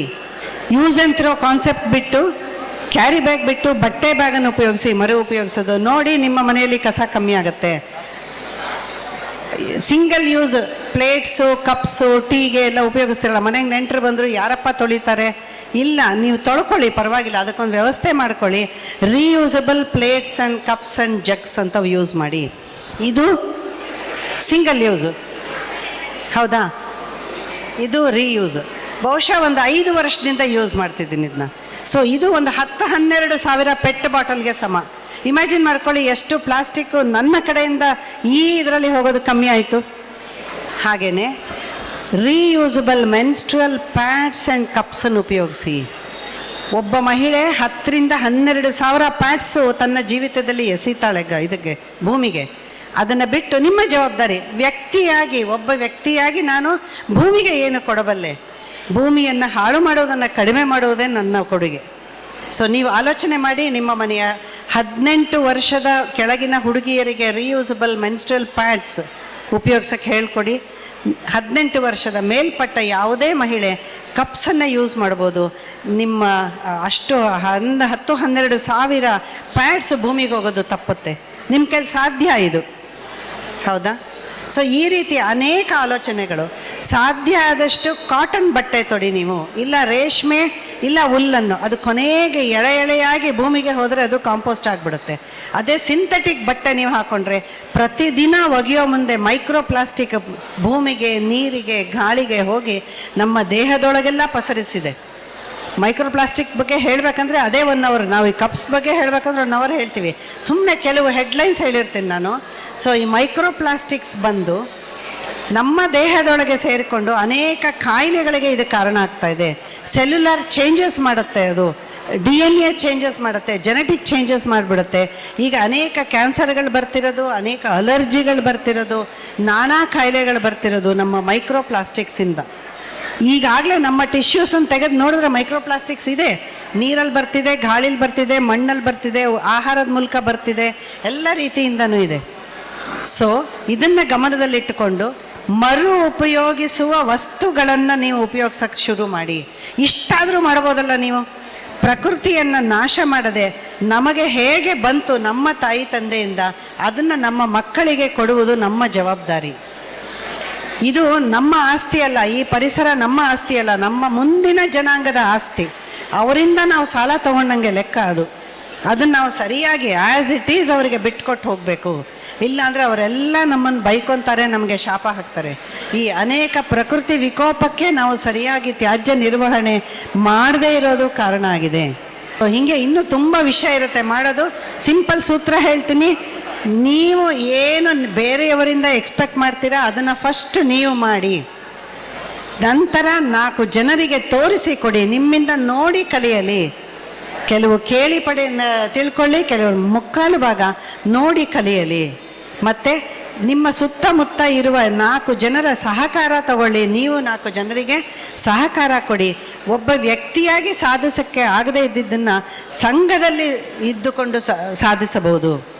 ಸೊ ಮಹಿಳೆಯರಾಗಿ ನಿಮ್ಮ ಜವಾಬ್ದಾರಿ ಒಂದು ಒಳ್ಳೆಯ ಜನಾಂಗವನ್ನು, ಆರೋಗ್ಯವಂತ, ವಿದ್ಯಾವಂತ, ಪ್ರಜ್ಞಾವಂತ ನಾಗರಿಕರನ್ನಾಗಿ ನಿರ್ಮಿಸುವುದು ನಿಮ್ಮ ಕೈಯಲ್ಲಿರುತ್ತೆ.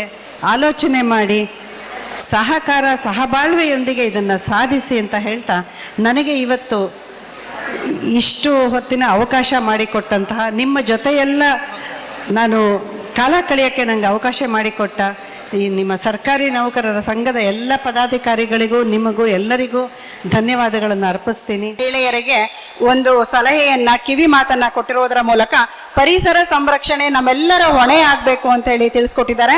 ನಾವೆಲ್ಲರೂ ಕೂಡ ಅದನ್ನ ಫಾಲೋ ಮಾಡ್ತೀವಿ ಅಂತ ಮೇಡಮ್ ಅವರಿಗೆ ಮಾತುಗಳನ್ನ ಕೊಡ್ತಾ ಈ ಒಂದು ಶಾಂತಾ ಭಟ್ ಮೇಡಮ್ ಅವರಿಗೆ ತುಂಬ ಹೃದಯದ ಧನ್ಯವಾದಗಳನ್ನ ಅರ್ಪಿಸ್ತೀವಿ. ಹಾಗೆ ಈ ಒಂದು ಕಾರ್ಯಕ್ರಮದ ಪ್ರೇರಕರು, ಮಾರ್ಗದರ್ಶಕರು, ದೊಡ್ಡ ಶಕ್ತಿಯಾಗಿ ನಮ್ಮ ರಾಜ್ಯದ ನೆಚ್ಚಿನ ರಾಜ್ಯಾಧ್ಯಕ್ಷರಾದಂತಹ ಕರ್ನಾಟಕ ರಾಜ್ಯ ಸರ್ಕಾರಿ ನೌಕರರ ಸಂಘದ ರಾಜ್ಯಾಧ್ಯಕ್ಷರಾದಂತಹ CS ಷಡಕ್ಷರಿ ಸರ್ ಅವರು ಈ ಒಂದು ಕಾರ್ಯಕ್ರಮವನ್ನು ಕುರಿತು ಮಾತುಗಳನ್ನು ಆಡಬೇಕು ಅಂತ ಹೇಳಿ ಕೇಳ್ಕೊಳ್ತಾ ಇದ್ದೀನಿ.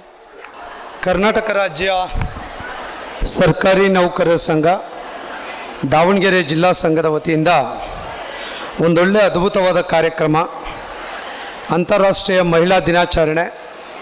ಮತ್ತು ನಿಮ್ಮನ್ನೆಲ್ಲ ಇಲ್ಲಿ ಕೂರಿಸ್ಲಿಕ್ಕೆ ಒಂದು ಈವೆಂಟ್ ಮಾಡಬೇಕು. ಈವೆಂಟ್ ಮಾಡಲಿಲ್ಲ ಅಂದರೆ ನೀವು ಬರಲ್ಲ. ನಿಮ್ಮ ಕಾರ್ಯಕ್ರಮಕ್ಕೆ ನಿಮಗೆ ಕರೆತರೋದು ತುಂಬ ಕಷ್ಟ. ಹಾಗಾಗಿ ನಮ್ಮ ಅಧ್ಯಕ್ಷರು ಒಂದು 4 ಕಾಂಪಿಟೇಷನ್ ಇಟ್ಟಿದ್ದಾರೆ. ಅದ್ರ ಜೊತೆ ಕಾಂಪಿಟೇಷನ್ ಇಟ್ಟರೆ ಸಾಕಾಗಲ್ಲ, ಒಂದಿಷ್ಟು ಕ್ಯಾಶ್ ಪ್ರೈಸು ಇಡಬೇಕು ಅಂತೇಳಿ ಅದನ್ನು ಕೂಡ ಇಟ್ಟಿದ್ದಾರೆ. ಮತ್ತು ಹೇಳಿ ಕೇಳಿ ಶ್ರೀಮಂತ ಸಂಘ ದಾವಣಗೆರೆ ಜಿಲ್ಲಾ ಸರ್ಕಾರಿ ನೌಕರ ಸಂಘ. ಹಂಗಾಗಿ ಅವ್ರು ಇನ್ನೂ ಈಗ 1000 ಹತ್ರ ಇದ್ದಾರೆ, ಶಾರ್ಟ್ಲಿ 1,00,000 ಹತ್ರ ಬರೋದಕ್ಕೆ ಏನು ತೊಂದರೆ ಇಲ್ಲ, ಎಲ್ಲ AC ಮಾಡ್ತಾ ಇದ್ದಾರೆ. ಸೊ ಹಾಗಾಗಿ ಅದೆಲ್ಲ ಕೂಡ ಮಾಡಿಕೊಂಡು ಒಂದೊಳ್ಳೆ ಕಾರ್ಯಕ್ರಮವನ್ನು ಇವತ್ತು ಮಾಡಿದ್ದಾರೆ. ಅಧ್ಯಕ್ಷರಾಗಿರುವಂಥ ವೀರೇಶ್ ಒಡೆನ್ಪುರ್ ಅವರು ಅಧ್ಯಕ್ಷತೆಯನ್ನು ವಹಿಸಿ ನಿಮ್ಮನ್ನೆಲ್ಲ ಇಲ್ಲಿ ಸೇರಿಸೋದಷ್ಟು ಸುಲಭ ಅಲ್ಲ. ನೋಡಿ, ಇಲ್ಲಿ ಮಾತಾಡ್ತಿದ್ದಾರೆ, ಅವ್ರ ಲೋಕದಲ್ಲಿ ಅವರಿದ್ದಾರೆ, ನಮ್ಮ ಲೋಕದಲ್ಲಿ ನಾವಿದ್ದೀವಿ, ನಿಮ್ಮ ಲೋಕದಲ್ಲಿ ನೀವಿದ್ದೀರಾ. ಇದ್ರ ನಡುವೆ ಫ್ಯಾನ್ ಬೇರೆ ಆಫ್ ಮಾಡಿದ್ದಾರೆ, ಸೆಕೆ ಬೇರೆ ಆಗ್ತಾ ಇದೆ. ನಮ್ಮ ರಾಜ್ಯದ ಉಪಾಧ್ಯಕ್ಷರು, ಜಿಲ್ಲಾಧ್ಯಕ್ಷರು ಹೇಳಿದ್ದಾರೆ, ಮುಂದಿನ ಸಲ ಬರೋದ್ರೊಳಗೆ ಇದನ್ನು AC ಮಾಡ್ತೇವೆ ಅಂತ ಹೇಳಿದ್ದಾರೆ. ನೋಡಿ, AC DC ಎಲ್ಲ ಅವ್ರ ಹತ್ರನೇ ಇದೆ, ನಮ್ಮ ಹತ್ರ ಏನಿಲ್ಲ. ಸೊ ಹಂಗಾಗಿ ಇದೊಂದು ದಾವಣಗೆರೆ ಜಿಲ್ಲೆಗೆ ಅವರ ನೇತೃತ್ವದಲ್ಲಿ ಒಂದು ಸಿಕ್ಕಂಥ ಒಂದು ಬಹುದೊಡ್ಡ ಕೊಡುಗೆಗಳು. ಸೊ ಖಂಡಿತ ಒಳ್ಳೆಯ ಕಾರ್ಯಕ್ರಮವನ್ನು ಇವತ್ತು ಮಾಡಿದ್ದಾರೆ. ಇವತ್ತು ಮಹಿಳಾ ನೌಕರರಿಗೆ ಈ ರೀತಿಯಾಗಿ ಒಂದು ಜೋಡಿಸ್ಕೊಳ್ಳುವಂಥ ಕಾರ್ಯಕ್ರಮ, ಈ ರೀತಿಯಾಗಿ ಸೇರಿಸುವಂಥದ್ದು. ಅದ್ರ ಜೊತೆ ನಮ್ಮ ಡಾಕ್ಟರ್ ಶಾಂತಾ ಭಟ್ ಅವರು ವಿಶೇಷವಾಗಿ ಮಹಿಳೆಯರ ಕುರಿತು ಇವತ್ತು ಪರಿಸರದ ಬಗ್ಗೆ ಇರ್ಬೋದು, ಜಾಗೃತಿ ಬಗ್ಗೆ ಇರ್ಬೋದು, ಏನು ನಾವು ಮನೆಯಲ್ಲಿ ಅನೇಕ ವೇಸ್ಟ್ ಮ್ಯಾನೇಜ್ಮೆಂಟ್ ಸಿಸ್ಟಮ್ಗಳ ಬಗ್ಗೆ ಇರ್ಬೋದು, ಆಮೇಲೆ ರಿಯೂಸಬಲ್ ಮೆಟೀರಿಯಲ್ಸ್ಗಳನ್ನು ಯಾಕೆ ಬಳಸಬೇಕು, ಇದೆಲ್ಲದನ್ನು ಕೂಡ ತುಂಬ ವಿವರವಾಗಿ ಕೂಡ ಅವರು ನಮ್ಮ ಜೊತೆ ಚರ್ಚೆಯನ್ನು ಮಾಡಿದ್ದಾರೆ. ನಮಗೆ ಕೂಡ ಸಂದೇಶಗಳನ್ನು ಕೊಟ್ಟಿದ್ದಾರೆ. ನಾವು ಒಂದೊಂದು ಸಲ ಸರ್ಕಾರ ಎಲ್ಲ ಹೇಳುತ್ತೆ, ಮೇಡಮ್ ನೀರಿನ ಬಾಟ್ಲು ಬಳಸಬಾರ್ದು ಅಂತ. ನಮಗೇನಾಗ್ಬಿಟ್ಟಿದೆ, ಟೈಮ್ ಈಸ್ ಮನಿ ಆಗ್ಬಿಟ್ಟಿದೆ, ದೊಡ್ಡ ಸಮಸ್ಯೆ. ಸೊ ಹಂಗಾಗಿ ಪಾಪ ನೀವು ಹೇಳ್ತೀರ, ಸತ್ಯ ಒಪ್ಕೊಳ್ತೀವಿ. ನೀವು ಆ ಬಾಟಲನ್ನು 100 ಟೈಮ್ ಯೂಸ್ ಮಾಡಿದ್ರೆ ಈ ಬಾಟಲ್ ನಾನು 100 ಬಾಟಲ್ ಕೌಂಟ್ಸ್ ಆಗಿಬಿಡುತ್ತೆ, ಸಿಂಪಲ್. ಸೊ ಮತ್ತೆ ಅದು ರಿಯೂಸ್ ಆಗುತ್ತಾ, ಆ ರಸ್ತೆನಲ್ಲೋ ಪಾರ್ಕ್ನಲ್ಲೋ ಎಸಿತೇವೆ, ಅದು ಮತ್ತೆ ಸಾಯಿಲ್ಗೆ ಹೋಗುತ್ತೆ. ಮತ್ತು ಅದು ಎಷ್ಟು ವರ್ಷ ಬೇಕು ಅಂದರೆ 100 ವರ್ಷಗಳೆಲ್ಲ, 1000 ವರ್ಷಗಳು ಆ ಕ್ಯಾಟಗರಿ ಆಫ್ ಪ್ಲಾಸ್ಟಿಕ್ಸ್ ಇದೆ. ಸೊ ಇದೆಲ್ಲ ಕೂಡ ಸಮಸ್ಯೆ ಇದೆ. ಖಂಡಿತ ಇವತ್ತಿನ ದಿನಕ್ಕೆ ಒಳ್ಳೆ ಸಂದೇಶ ಕೊಟ್ಟಿದ್ದೀರ, ತಮಗೆ ಧನ್ಯವಾದ ಸಲ್ಲಿಸ್ತೇನೆ. ಹಾಗೆಯೇ ನಮ್ಮ ರಾಜ್ಯದ ಹಿರಿಯ ಉಪಾಧ್ಯಕ್ಷರು ಮೋಹನ್ ಕುಮಾರ್ ಅವರಿದ್ದಾರೆ, ನಮ್ಮ ಸಿದ್ದನಗೌಡರು ಜಿಲ್ಲಾಧ್ಯಕ್ಷರು, ರಾಜ್ಯದ ಉಪಾಧ್ಯಕ್ಷರು ಕೂಡ ಇದ್ದಾರೆ. ಹಾಗೆ ಸಂಘದ ಎಲ್ಲ ಪದಾಧಿಕಾರಿಗಳು, ವಿಶೇಷವಾಗಿ ಮಹಿಳಾ ಪದಾಧಿಕಾರಿಗಳಿದ್ದಾರೆ. ನಾನು ಬರ್ತಿದ್ದಂಗೆಲ್ಲ ನಮ್ಮ ಸೆಕ್ರೆಟರಿಗಳು ನಾವೆಲ್ಲ ಮುಂದೆ ಕೂತಿದ್ವಿ, ಮತ್ತು ಕೆಳಗಡೆ ಪೇಪರ್ನವರು ನೀವು ಕೂತಿದ್ದೀರಾ, ಮಹಿಳಾ ದಿನಾಚರಣೆಯಿಂದ ತಗೊಂಬಂದ್ಬಿಟ್ಟು ನೀವು ಮುಂದೆ ಕೂತಿದ್ದೀರಾ ಅಂತೇಳಿ ಅನ್ಬಾರ್ದು ಅಂತೇಳಿ. ಸೊ ಆ ಕಡೆ ಈ ಕಡೆ ಕೂರಿಸಿದ್ದೇವೆ. ಏನ್ರಿ ಕಲ್ಪನಾ ಅವರೇ? ಕಲ್ಪನಾ ಅಲ್ಲ ನೀವು? ಎಸ್. ಹಾಗಾಗಿ ಸ್ವಲ್ಪ ಜನ ಕೂತ್ಕೊಂಡಿದ್ದಾರೆ. ಸೊ ಎನಿವೇ ಅವರೆಲ್ಲ ಮಹಿಳಾ ಪದಾಧಿಕಾರಿಗಳಿಗೆ ಕೂಡ ಧನ್ಯವಾದ ಸಲ್ಲಿಸ್ತಾ, ಮುಂದೆ ಇರುವಂಥ ಎಲ್ಲ ನನ್ನ ನೆಚ್ಚಿನ ಮಹಿಳಾ ನೌಕರ ಬಾಂಧವರೇ ಹಾಗೂ ಪುರುಷ ನೌಕರ ಬಾಂಧವರೇ, ಮಾಧ್ಯಮ ಮಿತ್ರರೇ, ಇವತ್ತು ವೀರೇಶ್ ಅವರು ಈ ಥರದ ಕಾರ್ಯಕ್ರಮ ಮಾಡಿದ್ದಾರೆ. ನಾನು ಬಹುಶಃ ಇದು ಆಲೇ 4ನೇ ಕಾರ್ಯಕ್ರಮ, 2ನೇ ಟೈಮ್ ಆದಮೇಲೆ ಅನಿಸುತ್ತೆ. ಹಾಗಾಗಿ ವೀರೇಶ್ ಏನಂದರೆ ಏನಕ್ಕೂ ಕೂಡ ಬಿಡಲ್ಲ ನಮಗೆ. ಸರಿ ಇರಲಿ ಬಿಡಪ್ಪ, ನಾನು ಬರಲಿಕ್ಕಾಗಲ್ಲ, ಹೊನ್ನಾಳಿ ಪ್ರೋಗ್ರಾಮ್ ಇದೆ, ಅಲ್ಲಿಂದ ಬ್ಯಾಂಗ್ಳೂರು ಹೋಗಬೇಕು ಅಂತ. ಸೊ ಬೆಂಗಳೂರು ಹಿಂಗೆ ಹೋಗ್ಬೇಕಲ್ಲ, ನಿಮ್ಮ ಟೈಮ್ಗೆ ಸೆಟ್ ಮಾಡ್ಕೊಳ್ತೀನಿ ಸರ್, ನೀವು ಬಂದು ಅಡ್ರೆಸ್ ಮಾಡಿ ಹೋಗಬೇಕು ಅಂತ ಹೇಳಿದ್ರು. ನಾನು ಹೇಳಿದೆ, ಪದೇ ಪದೇ ಬಂದರೆ ನನ್ನ ಗೌರವ ಕಡಿಮೆ ಆಗುತ್ತೆ ಕಣ್ರಿ, ಬೇಡ ಅಂತ ಹೇಳಿದೆ. ಇಲ್ಲ ಸರ್, ನೀವು ಬಂದೋಗಿ ಸರ್ ಅಂತ ಹೇಳಿದಾಗ ತವರು ಮನೆ ಅಂತ ಹೇಳಿದ್ದಾರೆ. ನನ್ನ ತವರು ಮನೆ ಇದಾಗ್ಲಿಕ್ಕೆ ಸಾಧ್ಯ ಇಲ್ಲಲ್ಲ, ಮಾಡ್ಕೋಬೇಕಂತ ಹೇಳ್ತಾ ಇದ್ದಾರೆ. ಸೊ ಅವ್ರು ಹೇಳಿದ್ರಲ್ಲ, ನಾನೇನಾದರೂ ಮುಂದಿನ ಜನ್ಮದಲ್ಲಿ ಹೆಣ್ಣಾಗಿ ಹುಟ್ಟಬೇಕು ಅಂತ ಆಸೆ ಪಟ್ಟಿದ್ದಾರೆ ಅವರು. ನಾನು ರಾಜಕಾರಣಿಗಳು ಏನೇನೋ ಆಗಬೇಕು ಅಂತ ಬಯಸ್ತಾರೆ, ಇವರು ಇದಾಗಬೇಕು ಅಂತ ಬಯಸ್ತಾರೆ. ಆದರೆ ಒಂದು ಸಂತೋಷ ಪಡಿ, ಅವ್ರು ಹೆಣ್ಣಾಗ್ಲಿಕ್ಕೆ ಏನಾದರೂ ಕೂಡ ಪ್ರಯತ್ನ ಪಟ್ಟರೆ ದಾವಣಗೆರೆ ಜಿಲ್ಲೆಯಲ್ಲಿ ಒಂದು ಅಧ್ಯಕ್ಷ ಸ್ಥಾನ ಖಾಲಿ ಆಗುತ್ತೆ, ನೀವು ಇಲ್ಲಿಗೆ ಬರ್ಬೋದು. ಯಾಕಂದ್ರೆ ಇಡೀ ರಾಜ್ಯದಲ್ಲಿ ಜಿಲ್ಲಾಧ್ಯಕ್ಷ ಪುರುಷರು ಇದ್ದೀವಿ 33 ಜನ, ಮಹಿಳೆಯರು ಯಾರೂ ಬರೋದಿಲ್ಲ. ಸೊ ಅವ್ರು ಆ ಥರದ ಆಸೆ ಪಟ್ಟಾಗ ದೇವರೇನಾದರೂ ವರ ಕೊಟ್ಟರೆ ಸೊ ನಿಮಗಿಲ್ಲಿ ಜಾಗ ಈಸಿ ಆಗುತ್ತೆ, ಪ್ರಯತ್ನವನ್ನು ಮಾಡ್ಬೋದು. ಮಾಡ್ತೀರಲ್ಲ? ನೀವು ಬರೀ 33% ರಿಸರ್ವೇಷನ್ಗೆ ಕೂತ್ರಾಗಲ್ಲ, ಒಂದಿಷ್ಟು ಇದು ಕೂಡ ಪ್ರಯತ್ನವನ್ನು ಮಾಡಬೇಕು. ಎಸ್, ಹಾಗಾಗಿ ವೀರೇಶ್ ಅವರು ನಿಮ್ಮನ್ನಿಲ್ಲಿ ಸೇರಿಸಿದ್ದಾರೆ. ನಿಮ್ಮನ್ನು ಸೇರಿಸೋದೇ ದೊಡ್ಡ ಕಷ್ಟ. ಆಗಲೇ ಹೇಳ್ದಂಗೆ ನೀವು ಹೆಂಗೆ ಅಂದರೆ ಸುಮ್ಮನೆ ಬೇರೆ ಬರೋಲ್ಲ. ಏನು ಸರ್? ಅದಕ್ಕೆ ವೀರೇಶ್ ಅವ್ರು, ಇಲ್ಲ ಸರ್ ಇವ್ರನ್ನ ಹಿಡಿದಿಟ್ಕೊಳ್ಳೋದೇ ಕಷ್ಟ ಆಗ್ಬಿಟ್ಟಿದೆ ಅಂತ ಒಂದು 10 ಫೋನ್ ಹೊಡೆದ್ರು. ಏನ್ರಿ ಪ್ರಾಬ್ಲಮ್ ಅಂತ ಕೇಳಿದೆ. ಇಲ್ಲ ಸರ್, ಎಲ್ಲರೂ ಅರ್ಜೆಂಟ್ ಮನೆಗೆ ಹೋಗ್ಬೇಕು ಅಂತ ಹೇಳಿದ್ರು. ಆಯ್ತಲ್ಲ? ಅಲ್ಲ, ನೀವು ಹೇಳ್ತಾ ಇಲ್ಲ, ಕೆಲವ್ರು ಹೇಳಿದ್ದನ್ನು ಎಲ್ಲ ತುಂಬಿತ್ತು ಸರ್. ನೋಡಿ ಲೇಟ್ ಆಯ್ತು, 3 ಗಂಟೆ 4:15 1:30 ಗಂಟೆ ಲೇಟ್ ಆಯಿತು, ಹಾಗಾಗಿ ಹೋದ್ರು ಅಂತೇಳಿ. ಹಾಗಾಗಿ ಮಹಿಳೆಯರನ್ನ ಅಟ್ರಾಕ್ಟ್ ಮಾಡೋದು ಹೆಂಗೆ, ಇದು ಭಾಳ ಇಂಪಾರ್ಟೆಂಟ್ ಅಲ್ಲ? ಸೊ ಹೆಂಗೆ ಅಟ್ರಾಕ್ಟ್ ಮಾಡಬೇಕು? ಕಾರ್ಯಕ್ರಮ ಮಾಡಬೇಕು, ಒಳ್ಳೆ ಸೆಲೆಬ್ರಿಟಿ ಕರೆಸಿ. ಹಿಂದೆ ಅದಕ್ಕೆ ನನ್ನ ಮೇಡಮ್ ಅವ್ರನ್ನೂ ಕರೆಸಿದ್ದಾರೆ ಡಾಕ್ಟ್ರಿಗೆ.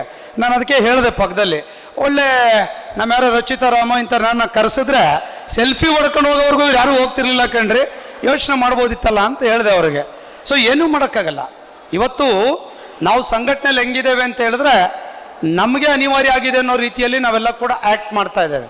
ನಿಮ್ಗೇನಂದ್ರೆ ಈಗ ಅರ್ಜೆಂಟಾಗಿ ಹೆಂಗೂ ಓಡಿ ಕೊಟ್ಟಿದ್ದಾರೆ ನೋಡಿ, ಇದು ಪರಿಸ್ಥಿತಿ. ಈಗ ಹೋದ್ಮೇಲೆ ಏನಾಗುತ್ತೆ, ಓಡಿ ತಗೊಳ್ತೀರಾ, ಬೇಗ ಮನೆಗೆ ಹೋಗಬೇಕು. ನಾನು ನಿಮ್ಗೆ ಹೇಳಲಿಕ್ಕೆ ಬಯಸ್ತೇನೆ, ಯಾಕೆ ಮಹಿಳೆಯರು ಸಂಘಟಿತರಾಗಿಲ್ಲ ಅಂದರೆ ಇದು ಕೂಡ ಒಂದು ಕಾರಣ. ನಾನು, ನನ್ನ ಫ್ಯಾಮಿಲಿ, ಮಕ್ಕಳು, ಅದೇ ಸೀರಿಯಲ್ಲು, ಅದೇ ಫಿಲಮ್ಮು, ಅದೇ ಮನೆ, ಈ ಥರದ ವ್ಯವಸ್ಥೆಗಳಿದೆ. ಅದು ಹೊರತಾಗಿ ಕೂಡ ಬದುಕಿದೆ, ಅದ್ರ ಹೊರತಾಗಿ ಕೂಡ ಸಮಾಜ ಇದೆ, ಅದ್ರ ಹೊರತಾಗಿ ಕೂಡ ಈ ಥರದ ಸ್ನೇಹಿತರುಗಳಿದ್ದಾರೆ, ಅದ್ರ ಹೊರತಾಗಿರುವಂಥ ಒಂದು ಬದುಕಿದೆ, ಅದು ಹೊರತಾಗಿರುವಂಥ ಒಂದು ಸಂಬಂಧಗಳಿದೆ ಎನ್ನುವಂಥ ಪರಿಕಲ್ಪನೆಗಳು ನಮ್ಮ ಮಹಿಳೆಯರಲ್ಲಿ ಕಡಿಮೆ ಆಗಿದೆ ಎನ್ನುವಂಥದ್ದು ನನ್ನ ಅಭಿಪ್ರಾಯ. ಅದ್ರ ಒಪ್ಕೊಳ್ಳೋದು ಎಷ್ಟು ಬಿಟ್ಟಿದ್ರೋ ಅದು ನನಗೆ ಗೊತ್ತಿಲ್ಲ. ಆಗಲೇ ಹೇಳಿದ್ನಲ್ಲ, 33 ಜನ ಜಿಲ್ಲಾಧ್ಯಕ್ಷರಲ್ಲಿ ಮಹಿಳೆಯರು ಒಬ್ಬರು ಇಲ್ಲ ಅಂದರೆ, ಮನೆ ಬಿಟ್ಟು ಹೊರಗೆ ಬರಲಿಲ್ಲ ಅಂದರೆ ನೀವು ಹೆಂಗೆ ಜಿಲ್ಲಾಧ್ಯಕ್ಷರಾಗ್ತೀರಾ? ಯೋಚನೆ ಮಾಡಬೇಕಲ್ಲ. ಅಂದರೆ ನಿಮ್ಮಲ್ಲಿ ಪ್ರಯತ್ನಗಳಿರಬೇಕು, ನಿಮ್ಮಲ್ಲಿ ಚಿಂತನೆಗಳಿರಬೇಕು, ನಿಮ್ಮಲ್ಲಿ ಯೋಚನೆ ಮಾಡುವಂಥ ಶಕ್ತಿ ಇರಬೇಕು. ನಾನು ಪುರುಷರಷ್ಟೇ ಸಮಾನ, ನಾನು ಕೂಡ ಹೊರಗಿನ ಬದುಕಿನಲ್ಲಿ ಕೆಲಸ ಮಾಡುವಂಥ ಶಕ್ತಿ ಇದೆ, ಸಾಮರ್ಥ್ಯ ಇದೆ, ಆಲೋಚನೆಗಳಿದೆ.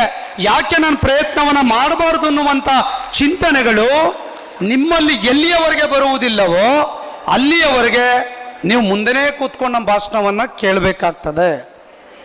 ನೋಡಿ, 1967ರಿಂದ 67ನೇ ಇಸ್ವಿನಲ್ಲಿ ಸರ್ಕಾರಿ ನೌಕರ ಸಂಘಕ್ಕೆ ಮೇರಿ ದೇವಾಸಿ ಅಂತಕ್ಕಂಥ ಒಬ್ಳು ಹೆಣ್ಮಗಳು, ಅಲ್ಲಿ ಬೋರ್ಡ್ ಇದೆ, ಅಲ್ಲಿ ನೋಡಿ, ಅಲ್ಲಿದೆ ಆಚೆ ನೋಡ್ರಿ. ಅವತ್ತಿನ ಕಾಲಕ್ಕೆ ಆ ಹೆಣ್ಮಗಳು ಇಡೀ ರಾಜ್ಯದ ಸರ್ಕಾರಿ ನೌಕರ ಸಂಘದ ಅಧ್ಯಕ್ಷರು, ಹೋರಾಟಗಾರ್ತಿ, ಕಾಮ್ರೇಡ್, ಇಡೀ ವ್ಯವಸ್ಥೆ ವಿರುದ್ಧ ಹೋರಾಟ ಮಾಡಿದ್ರು, ಬದುಕನ್ನು ಅರ್ಪಣೆ ಮಾಡಿದ್ರು. ಸರ್ಕಾರ ಸಸ್ಪೆಂಡು, ಡಿಸ್ಮಿಸ್ಸು ಎಲ್ಲ ಮಾಡ್ತು. ನಿಮಗೊಂದು RTI ಅರ್ಜಿ ಬಂದ್ಬಿಟ್ರೆ ನಿದ್ದೆ ಮಾಡಲ್ಲ ನೀವು ನೋಡ್ರಿ. ಅವ್ರಿಗೆ ಸಸ್ಪೆಂಡ್ ಮಾಡ್ತು, ಡಿಸ್ಮಿಸ್ ಮಾಡ್ತು, ಪೆನ್ಷನ್ ಸಿಗಲಿಲ್ಲ, ಆಕೆ ಎದುರುಕೊಳ್ಳಿಲ್ಲ, ಹೋರಾಟ ಮಾಡಿದ್ರು. ಆದರೆ ನಿಮ್ಗೆ ಯಾರಾದರೂ ಒಂದು ಅರ್ಜಿ ಬರೆದು ಬಿಡ್ಲಿ ಸಾಕು, ಒಂದು RTI ಬರೆದು ಬಿಡ್ಲಿ ಸಾಕು. ಏನು ಸಾರ್ ನಿದ್ದೆನೇ ಮಾಡಲ್ಲ, ಅರ್ಜಿ ಬರೆದು ಬಿಟ್ರು ಸಾರ್, RTI ಸಾರ್, ಏನಾಗ್ಬಿಡುತ್ತೆ ಸಾರ್, ಯಾರೋ ನೋಟಿಸ್ ಕೊಟ್ಬಿಟ್ರು ಅಧಿಕಾರಿಗಳು, ಏನಾಗ್ಬಿಡುತ್ತೆ ಸಾರ್, ಮುಗಿದೋಯ್ತು ಕತೆ. ಗಂಡನೂ ನೆಮ್ಮದಿಯಾಗಿ ನಿದ್ದೆ ಮಾಡೋಂಗಿಲ್ಲ, ಮಕ್ಕಳು ನೆಮ್ಮದಿಯಾಗಿ ನಿದ್ದೆ ಮಾಡೋಂಗಿಲ್ಲ, ನೀವಂತೂ ಮುಗಿದೋಯ್ತು ಕತೆ ನಿಮ್ಮದು. ಎಲ್ಲಿವರೆಗೆ ನೀವು? ಏನು ಕೊರತೆಗಳೇನು? ಮತ್ತೆ ಪುರುಷರಷ್ಟೇ ಸಮಾನವಾಗಿ ಅವಕಾಶ ಬೇಕು, ಕೊಡಿ, ಬರಬೇಕಲ್ಲ, ನುಗ್ಗಿ ನೀವು ವ್ಯವಸ್ಥೆಗೆ ಬರಬೇಕಲ್ಲ. ಯಾಕೆ ಈ ಥರದ ಕಾರ್ಯಕ್ರಮಗಳನ್ನು ನಾವು ಮಹಿಳೆಯರಿಗೋಸ್ಕರ ಈ ಥರ ಮಾಡ್ತಾ ಇದ್ದೇವೆ? ಒಂದಿಷ್ಟು ಕಾಂಪಿಟೇಷನ್ಗಳಿರ್ತೇವೆ, ವ್ಯವಸ್ಥೆ ಒಳಗೆ ಬರಬೇಕು, ಮಹಿಳೆಯರು ಸರ್ಕಾರಿ ನೌಕರ ಸಂಘದ ಭಾಗ, ಅವ್ರಿಗೂ ಕೂಡ ಅವಕಾಶಗಳನ್ನು ಕೊಡಬೇಕು ಅಂತೇಳಿ ನಾವು ಮಾಡ್ತಾ ಇದ್ದೇವೆ. ಅಂದರೆ ನಿಮ್ಮಲ್ಲಿರುವಂಥ ಕೀಳರಿಮೆಯನ್ನು ಬಿಟ್ಟು ಈ ವ್ಯವಸ್ಥೆಗೆ ಬರಬೇಕು ಅನ್ನುವಂಥ ಕಾರಣಕ್ಕಾಗಿ ಈ ರೀತಿಯ ಪ್ರಯತ್ನಗಳನ್ನು ನಾವು ಮಾಡುವಂಥದ್ದು.